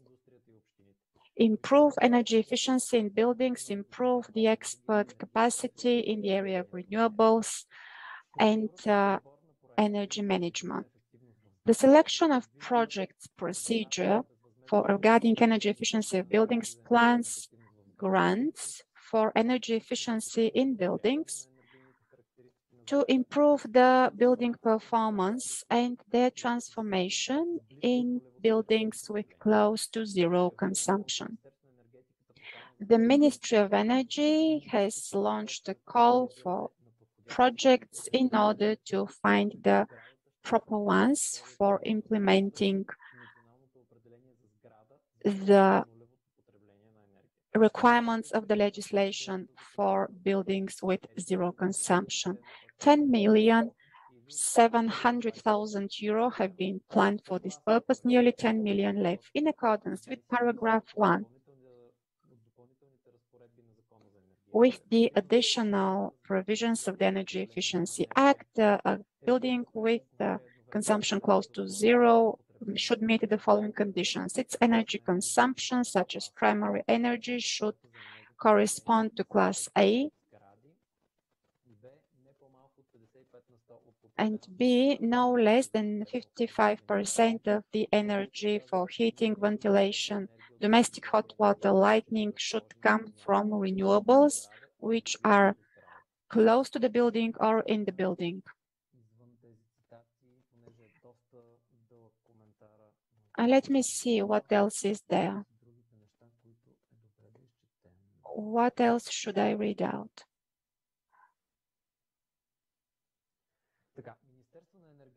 The Ministry of Energy organizes an online event to create partnership under the program for renewables and energy security. The focus, this event will take place on the 10th of June on WebEx. The focus is geothermal energy in buildings and buildings with close to zero consumption. Within 2 panels, Norwegian and Icelandic companies will present their experience. You can see the schedule of the event at the webpage of the Ministry of Energy, so we would like to invite everyone. In 2017, all the activities were carried out under program B24 on renewable energy. This achieved the aim of reducing greenhouse gases and increasing the use of renewables. This was done in cooperation with the Norwegian program. There was a range of procedures for selecting project proposals under that program, improving energy efficiency, use of renewables in municipal and public buildings, local heating systems, improving energy efficiency, replacing fuel sources, use of different energies, production of biofuel, and improving energy efficiency. These activities were to the benefit of state institutions and municipalities to build the administrative capacity for these measures. Regarding the awareness among the population, a range of events took place regarding low energy buildings. This was organized as a webinar of the municipal network. The interpreters do not have the text in front of them, so this is not a direct quote, it's just an interpretation of what the presenter reads out. a webinar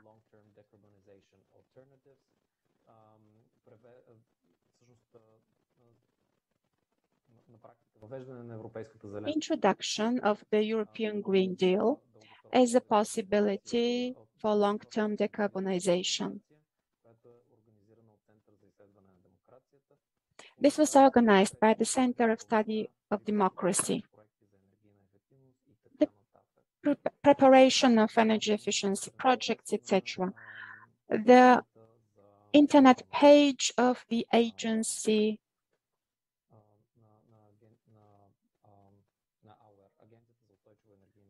for sustainable energy development was provided as well.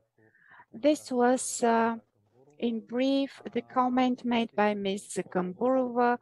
Her comment in writing will be shared with you, will be sent to you together with the conference materials. We will start our second panel in a minute. I would ask the speakers to be ready. Thank you.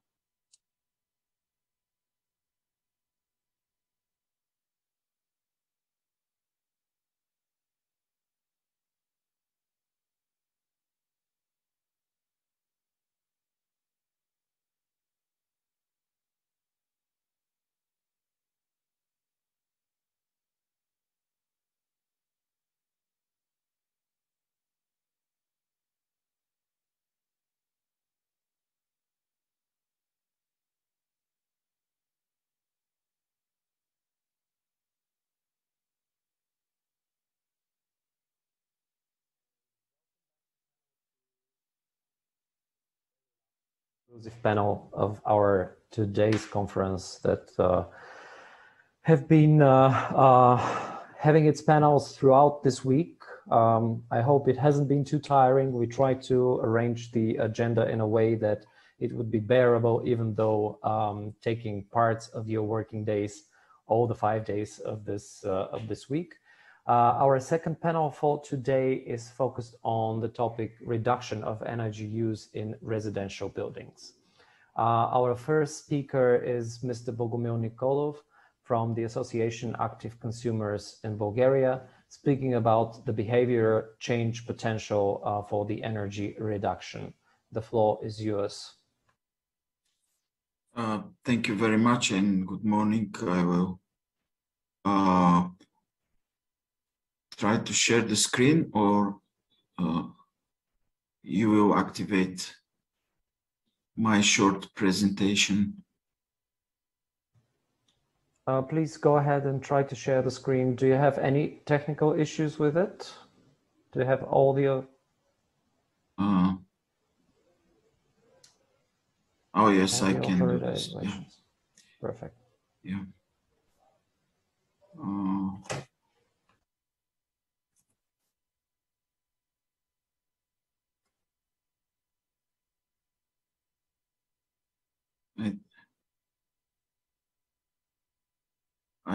Yeah, I find it.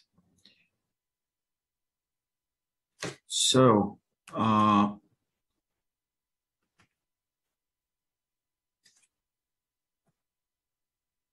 and make, yeah. We are typical consumer organization, which is always taking care for consumers' interest. So one of our mainstream topic in the past several years is fighting energy poverty. And we've been active at political level, lobbying for better conditions for consumers, but at the same time, we started to be very active in providing direct help for consumers who face difficulties with their energy consumption and energy bills.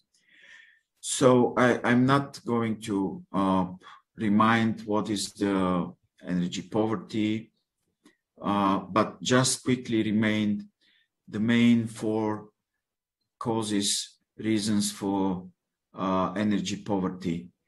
it becomes a fact if you are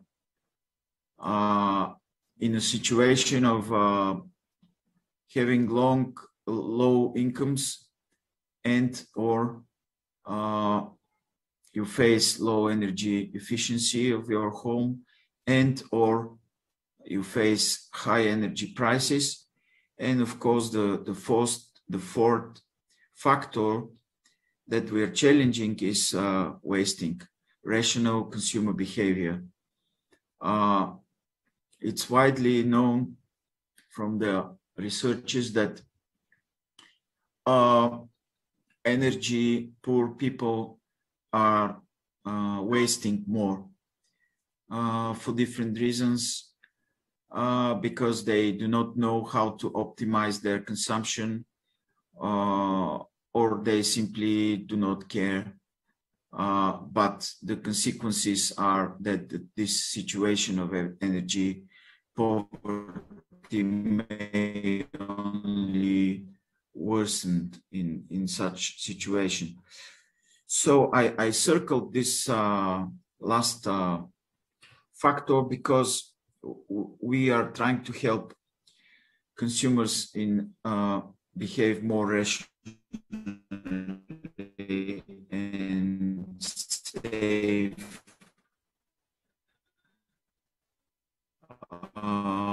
energy, and thus the result improve their national network of consultants, because consultancy is the main instrument to help consumers to influence their knowledge and their behavior. We also try to implement campaigns, information campaigns, to directly advise consumers. And as I said in the very beginning, we try to influence the policy, the political institute. How can we help? We want to develop low-cost energy efficiency measures through information and advice. We also demonstrate how people can make those savings, or what are the benefits of implementation of low-cost measures for energy efficiency, because it is clear that if you invest a lot, you can save a lot. But if you do not have financial resources, then you can just invest little and receive adequate savings from that. And many people do not know that there are real options that do not cost that much. So we train energy advisors how to consult households, how to provide direct energy advice, or how to refer or whom to refer to in case they are not able to provide some such competent advice.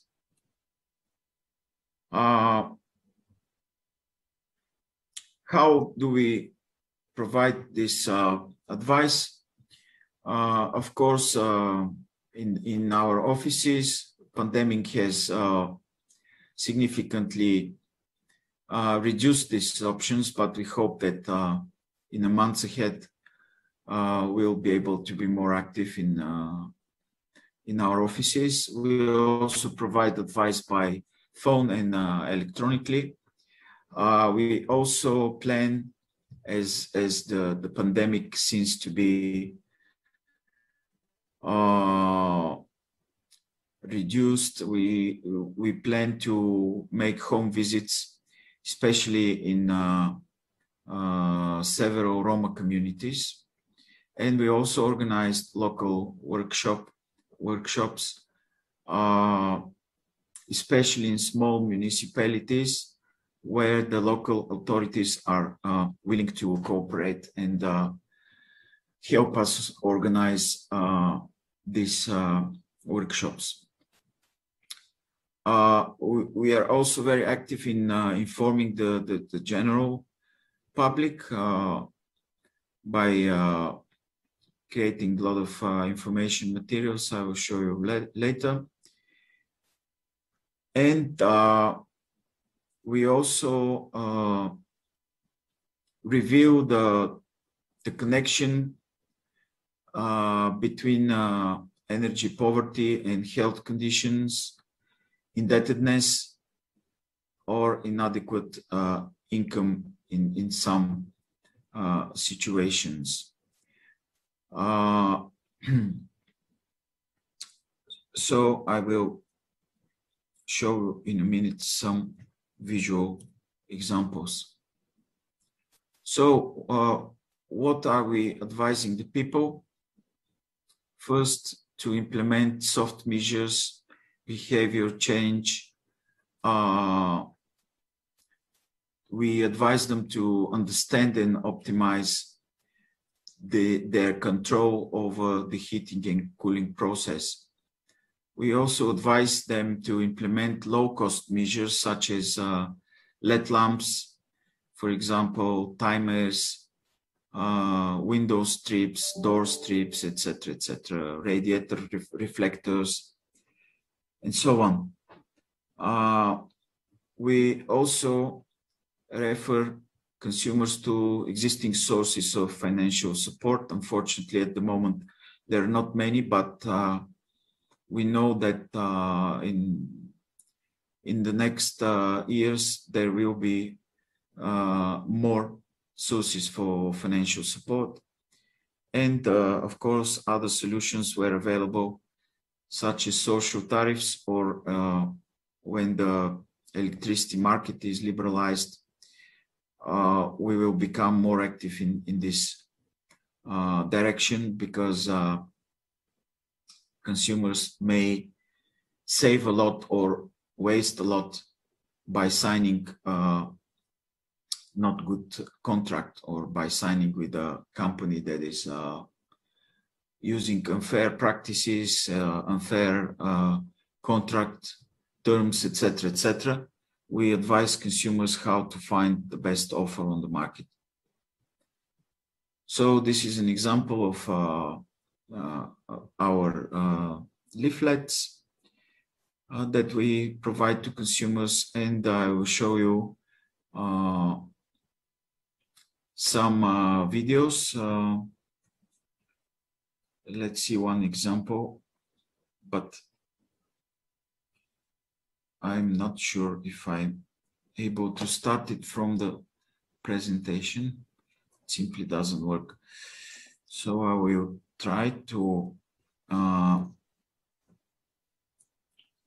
share another screen.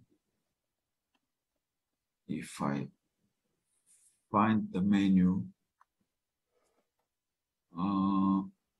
so that just start one short 1-minute video, but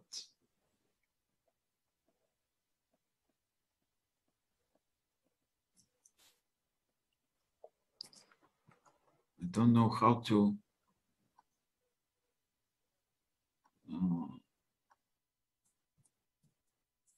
go out. Stop sharing. Oh, okay, yeah, I find it. Excuse me.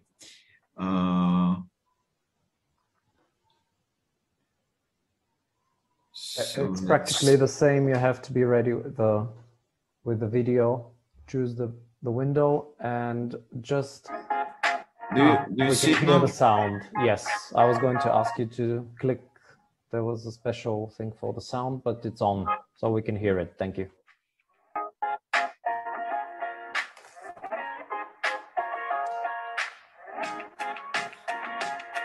Bearing in mind the huge share of cost, savings are of supreme importance.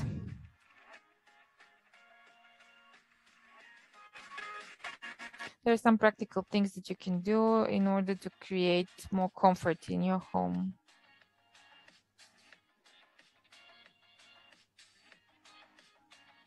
Be careful where you place your furniture to start with. Then there are some other things you can do in order to increase savings. For example, you can place such reflectors to make sure that heat does not escape the room. It's a small investment of 5 to 10 Bulgarian left, but it can generate a lot of savings.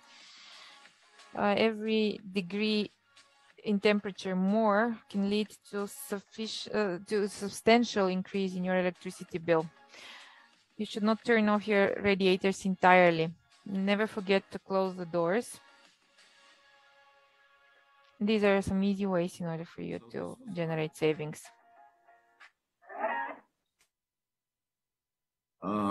So this was an example. We have a total of 8 videos that we hope to be useful for general public. And this was from my side. I will be ready for discussion later. Thank you. Thank you very much, Bogomil. I think that you perfectly well underlined that saving energy and speaking about sustainability is not only about saving the environment, but it also tackles the issue of poverty and the quality of life. And this is something we are all aiming for. Now, giving the floor to our next speaker, Eva Stanisheva, about the role of circular design in buildings. She's from Climate Action Network UK. Welcome, Eva. Morning, everyone. I'll turn off my camera because my connection has been not very stable. But I'm really happy to share what we've been working on as part of ACAN, which is Architects Climate Action Network. Let me just put the presentation on a second.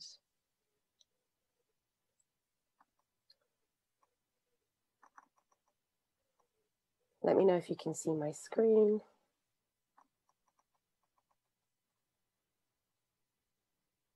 Yeah, can you guys see my presentation? Absolutely, yes. You've shared your screen. Is it on presentation mode? Sorry, because I'm not sure what you guys are seeing.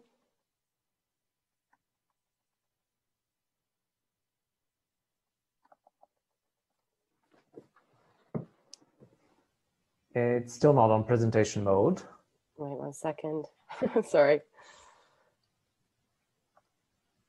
If not, I'll do an alternative and I'll do just this one. What about now? Is that better?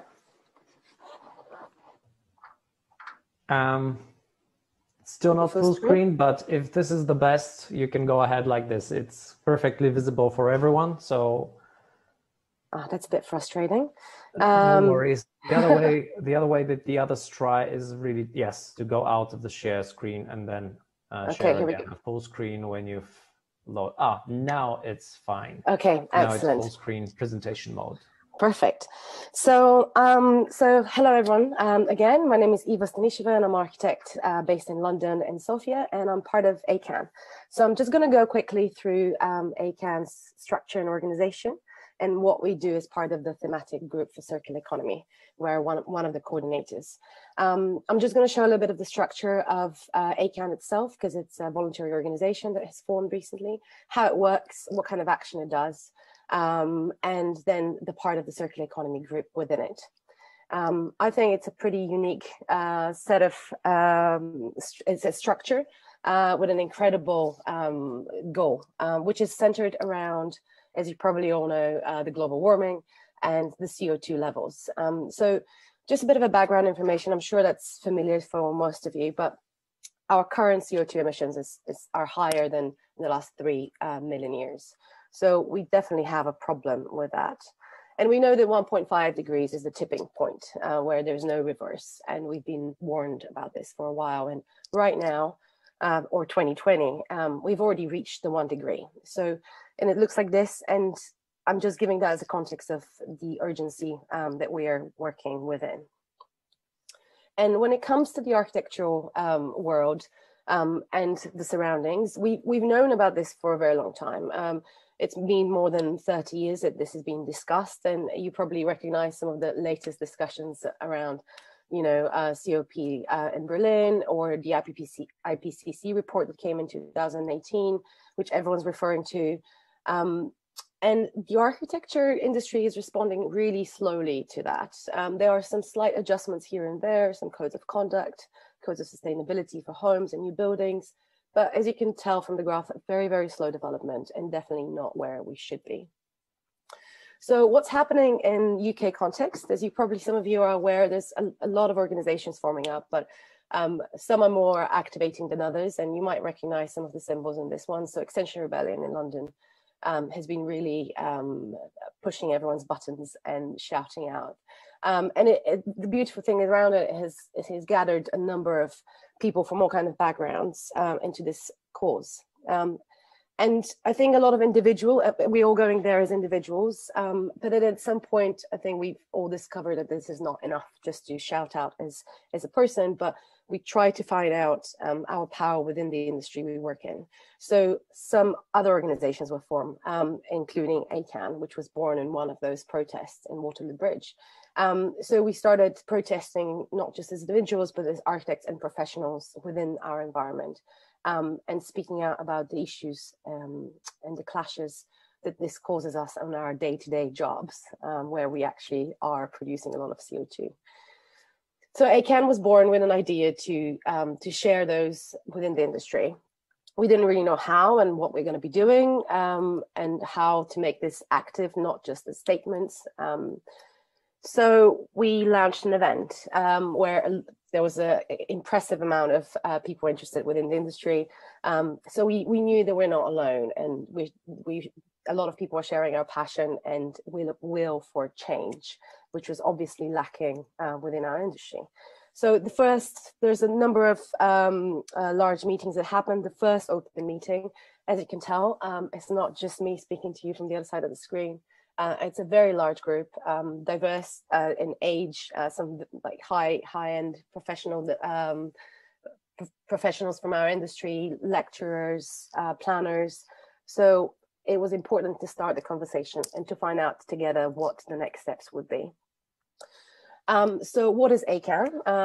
ACAN is a voluntary network of individuals from within the architecture, and it's related to build environment professionals taking critical action to transform our industry in the face of the climate and ecological crisis. So it was very important for us to define ourselves and to create our mission and steps forward.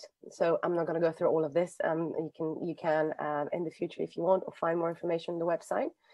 But that was the tipping point of trying as individuals to create a change project by project, and things which actually have a huge scale impact and scale. And then flipping that and saying it's actually all of us that want that change. So how are we going to make that happen? So we have 3 overarching aims across the whole platform. And we want decarbonization now, ecological regeneration, and cultural transformation. Again, I'm not going to go through all of those in details because it's going to take me way more than 20 minutes. So this is our values and behaviors and how we're planning to achieve those. So we seek to be more transparent within the industry, value independence, we work towards systematic change, etc. And we do that by creating active groups and active listening for dialogue and idea creation. Next slide. And this is a little bit how the organization works. So it's very participatory. So a lot of discussions, a lot of debates, and obviously with COVID, things happen online, but nevertheless, hundreds and hundreds of people were signing up for the free events. Everything's done on a voluntary basis. And we've managed to create a solid team of coordinators for around 30, 50 people. This is about how we communicate in the silent meetings.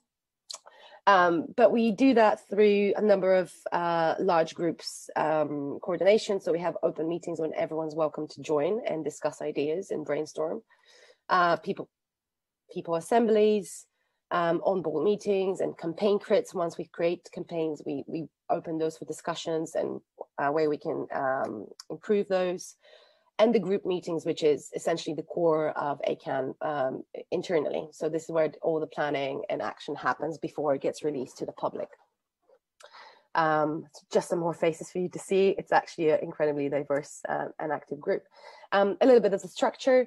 As I said, there is a thematic groups which are divided on topics that I'll share with you in a second.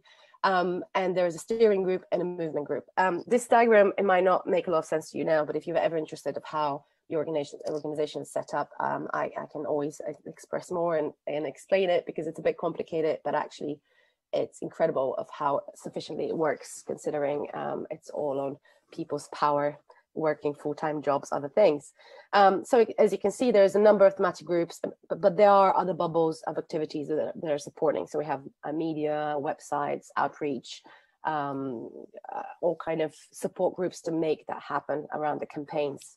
And that's the structure in the UK. And what we're doing right now is we're also creating some handbooks and templates for other organizations to be set up, which is what has been happening in the last year and a half. We have Portugal, ACAN France, ACAN Portugal, maybe ACAN Bulgaria, who knows? But it's just a structure which allows people to take the actions that they want in the direction they do. So ACAN has been, as I said, sorry to repeat myself, but very active. But there are more ways than just protesting on the streets, which is always also a beautiful way to do it. But we've tried to do it in a more professional way and find out the gaps of where we can make a difference. So I'm just giving you a very quick example of one of the campaigns we've done, which is Safe Structural Timber. And it's actually working with the local governments and doing petitions to or letters to ask them to change legislation, which is in the process of being changed in the moment.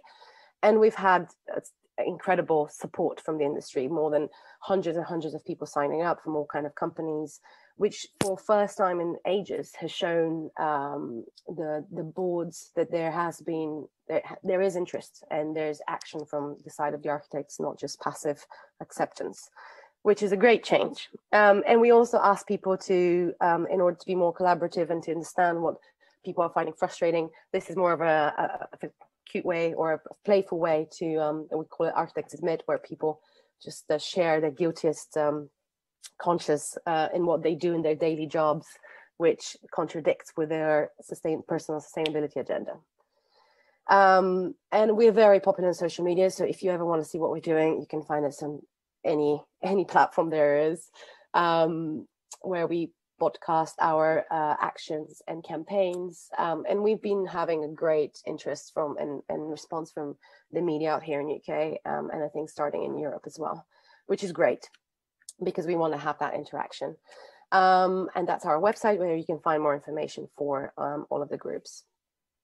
But in practice, everything happens in WhatsApp, as probably most of you are aware for such kind of organizations. And it can be really intense, very active, different WhatsApp groups where everything actually sets up in the background. So you can find the link here and join if you want. Hundreds of groups, I'm not going to go into that, but everything's on WhatsApp and Drive. So everything's in the cloud, and trying to be organized with hundreds of people having access to those. So the thematic groups we currently have, we have 9, as you can see on the left. They're all in aspects where we think we're either interested or we want to improve or push the industry forward.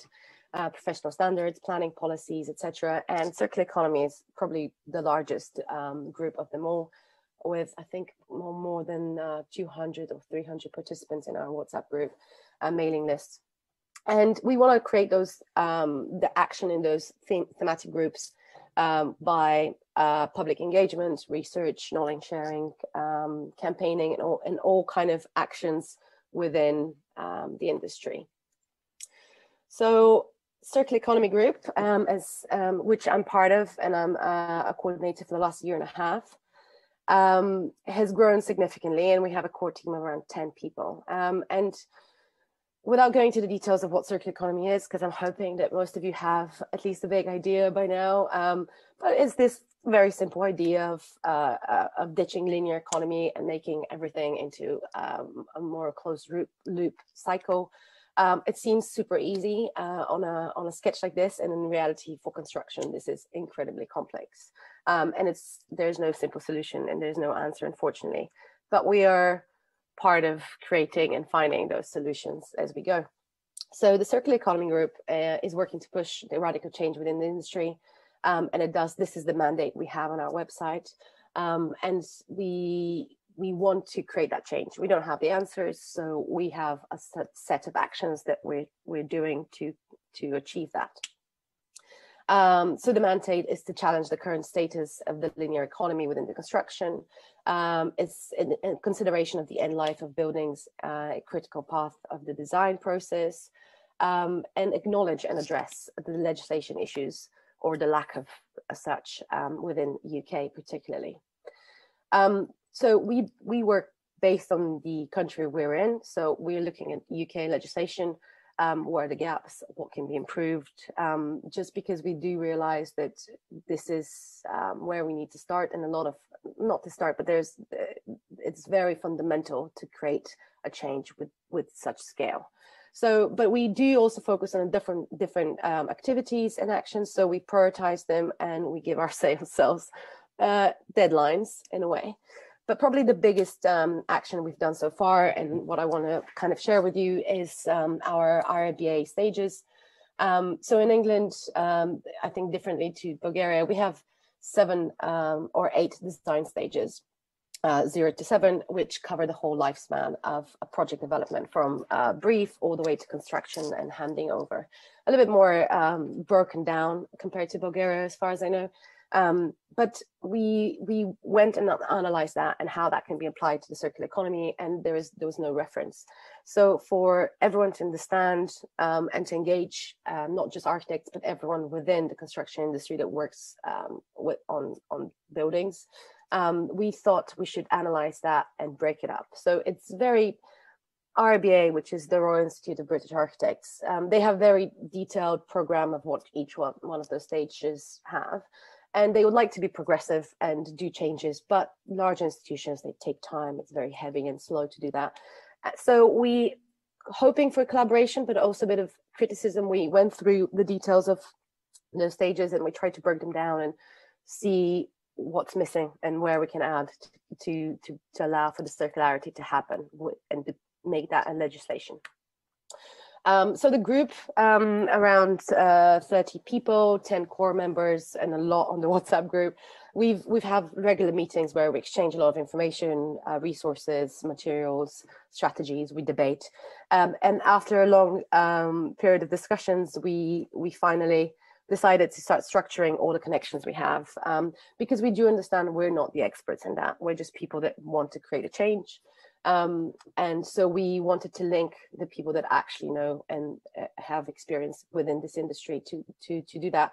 So we started breaking it down on their expertise, depending on the stages of the projects, contacting hundreds of speakers, and trying to structure this event. So finally, we got there. We were very organized, and we've created, as you can probably tell, there's actually 9 events on the poster. So we did an event for each stage, where we've had guest speakers, which are experts in the industry, and this whole idea that 7 stages are not enough because they're not actually capturing demolition or deconstruction of buildings. So all of those discussions were in the context of maybe we can't close the loop, even though this diagram for the stages is circle. We actually need an additional stage to allow for the loop to close. So the structure is very simple, and unfortunately, I'm not going to go into the details or examples of circular construction projects, just because there's a lot of information I can share that with you, and I won't be able to cover that now. But I just wanted to highlight the structure and where the information is, and you can find out everything that we've created so far, and I'm more than happy to discuss that forward, or if you have any questions. But so we had, as I said, 9 events. All of them were at our lunch hour, so 15 minutes, pretty short, pretty snappy, but we wanted them to be very specific for the stages and as accurate and technical as possible, because there is a lot of information general regarding circular economy, but when you go to the nitty-gritty of it and try to actually do it, it's a mission. So having the speakers 20 minutes each, and then a Q&A with a lot of guests and participants and everything on Miraboard allowed us to have an active platform where people would ask specific questions, and there will be a dialogue which was ongoing, so we can help, it can become a resource that we can all share after that throughout the projects. So this is just a few examples. And this is one of the final ones, which is stage 8 event, which is the stage that doesn't actually exist. So we had around 16 speakers altogether, and something like 2,000 sold tickets, which were for free, but 2,000 tickets, and around 7,000 views on YouTube already on each together of the videos that we've done in lectures. So this was the grand finale of all of the series, where we've invited back all of the speakers that we had so far and allowed for an open discussions within breakout rooms and people that are joining the event with the speakers to nail down some of the nitty-gritty bits or things that we haven't answered, and suggest how to go forward with the next steps of implementing circularity within construction. So an amazing brainstorming session with professionals from across the world. So yeah, the summary, 9 events, 16 speakers. As I said, a lot of views on YouTube, which is great, which means we really hit a blank spot within this industry. And we've had an amazing engagement. But what's next? We want to filter that information that we've gathered from all of those series and try to structure it around, as I said, the RBA stages to assist people to use them alongside their projects. And essentially to use that whole platform that we've created now as a jumpstart to a campaign towards the UK government to request stage 8, the construction, as part of the RBA stages. And we're also planning a lot of other action groups with other organizations that I'm not going to go into right now, but we're very active and it's great. So as I said, we don't actually have the solutions, but I encourage everyone to, I think ACAN is a great example for an encouragement for people to gather and to just take actions for the matters they are interested in. So if you ever want to speak about ACAN, regardless of the country you're in, or you're interested in the resources that we have, we're more than happy to share or help you set up your own ACAN group within your country. So I think that's up from me, and I'll be happy to answer any questions at the Q&A session. Thank you. Thank you very much, Eva. We will have to be rushing to the end, but I do not want to leave empty space for questions. So if you have any questions, please post them in the Q&A function or in the chat. I have a question for you, and it is related to what are your specific observations for Bulgaria, and if you have also some thoughts more broadly for the C and the SE region, because I'll give you one example.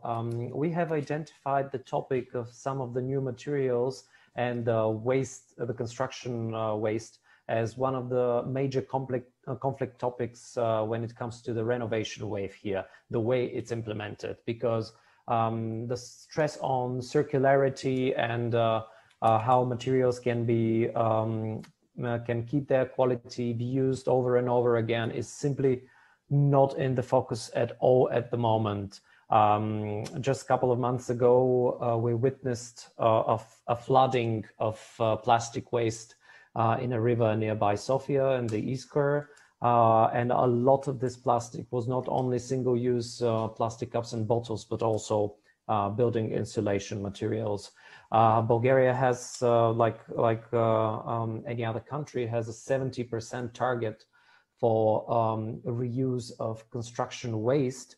And I have to be honest, I really don't know where we are with this target. There's simply total lack of documents that mention it. There's simply complete lack of programs. The use of new materials is also an issue, because for many people, in their view, it's just sticking plastic to walls, and once these buildings get demolished or this is falling apart, it's going to turn into waste, and this is an issue that is also not tackled. I'm using the chance also to invite you, before you share your thoughts, to an event that we are probably organizing. It's going to be more of a closed internal event, but We'll try to share the conclusions with it. We'll try to bring some experts together in the next weeks, speaking exactly how we can tackle this issue about the circularity of materials and avoid future conflicts, especially between partners, because we are working even within Zazimiata. We have a zero waste team, and it has been challenging sometimes, to prioritize some of the topics. The renovation and the energy saving versus the topic of materials and waste. So, would you share some thoughts and observations on the local? Thanks for the questions. I agree. It's incredibly complex and very hard to achieve, even on a small scale like your office or anyone's office, let alone like a large construction organization of projects. And unfortunately, I don't think there's a simple answer to this. I think moving towards a circular economy and circular construction would take a total shift of perception of how materials are used and what's the end life of a material. And what does actually deconstruction of a building mean? Is that a material bank that can be reused? Are the future demolition organizations or companies material kind of shops, or are they having assets from the building? There's all those conversations happening in the background, which would hopefully create a shift of the mindset of what a deconstruction is and what having an insulation on a building is, and can that be taken down and reused somewhere else, or can you sell it from the building before it's even taken down? But I think Bulgaria, like I'm recently in Bulgaria for the last 6 months or so, and I'm trying to do things there as well and see where we are. I think every country's at a different place in time and their own agenda and how they're achieving it. I think in Bulgaria is really hard because it's really difficult to find data of actions and what has actually been achieved. And so it's hard to measure our progress if we don't know where we are from one side. But on the other, we need definitely more engagement and education of people. I think most people in the industry probably haven't heard about circular economy, let alone even have an idea of how to address it. So it's complex. So I think education among the industry and within the society in general is important, because in order for us to create that shift, we need to be seeking it, and we need to be to have innovation in it and have open mind and find solutions as we go, because they don't exist fully yet. We're yet to discover them. What about the role of public policies and programs? And this is a question both to your topic and to Bogomil and the behavioral. Is there room for anything to become, a program, a rule? Because it is currently, I see that both of your initiatives are rather something that seems to be within a smaller circle of people, and it's super important, and it has to be accelerated quickly, and it has to be on a mass scale. Yeah, absolutely. I'll let Bogomil respond in a second as well, but I think legislation, we have to work hand in hand. People are not going to make the right choice or do something twice as expensive or 3 times as hard or time consuming just because they feel like doing the right thing. I think we probably realize that by now. So like it or not, and I know in Bulgaria legislation is pretty heavy and complex, but so is in the rest of the world, and we have to work alongside with them to push the boundaries of what we want to be achieved, not just wait for them to make the right step, because sometimes governments are too heavy and too slow to respond. And as the data from the last 30 years show, it's not efficient and not enough sometimes. So I think it's key to be pushing the boundaries for the right legislation that we want. Bogomil, any thoughts about it? I'm extremely proud that what we are doing doesn't involve a lot of money, doesn't need investments, because if you spend a lot of money, you can achieve some results, but you can also waste the money. But when we try and influence people to change behavior, then the net result will always be only positive, because they do not need to invest to rearrange their small budgets, but still achieve results. I think it may look like a small step, but it's very effective. Especially, we discussed the other day on Wednesday, Bulgaria spent like 2 billion levs for energy improvement of some multifamily buildings, and the result is very modest with such huge amount of money. So we hope that we can just give an example that you do not always need to invest a lot in order to achieve some results, and this may be a good lesson to spend the money for bigger initiatives in a better way. And I will repeat what I said on Wednesday. We believe that there is a huge energy among people, and it needs to be led. It needs to be provided some that direction, because people want to change, to collaborate to the overall policies, because they want to help themselves as well. And we need to identify and direct this energy. I'm not saying financial resources. I just say motivation and willingness to make changes. This is very important. Yes, indeed. I think these relatively inexpensive measures need a lot more promotion, and I really wish that, and I declare it as a personal opinion, programs such as the distribution of these expensive chimney filters by Sofia municipality were rather actually used as a budget for the type of measures that you have been promoting to energy poor households, because this could give them a lot better effect and really at a very inexpensive price play a significant role both for improving their lives and the comfort in their homes and reducing their energy bills and the pollution in the city. With this, I'm about to close this event and this entire week of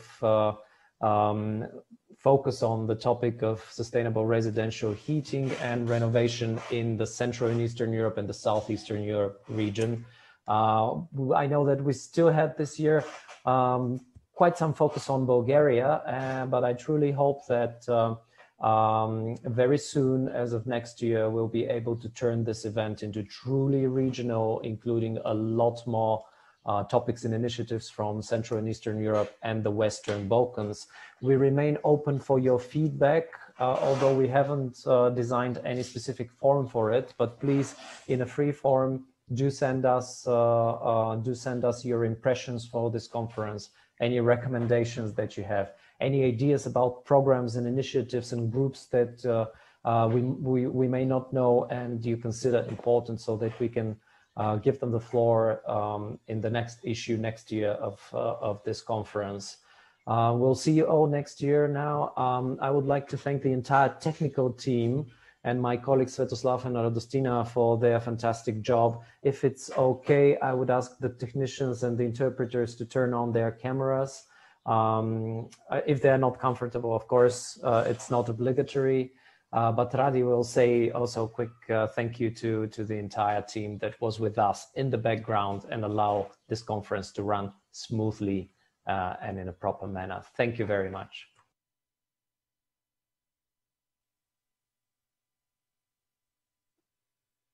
I would like to thank our panelists. I would like to thank not only the panelists who presented today, but everyone who participated in the 5-day conference. Special thanks to the technical team, the Zazemiata team, our colleague Violeta, who is the coordinator, the interpretation team, Ines, Zurnica, and Petya. I would like to thank Dimitar and Desislava, who helped us with the streaming. They were with us last year as well. I hope that our good partnership will continue in the future.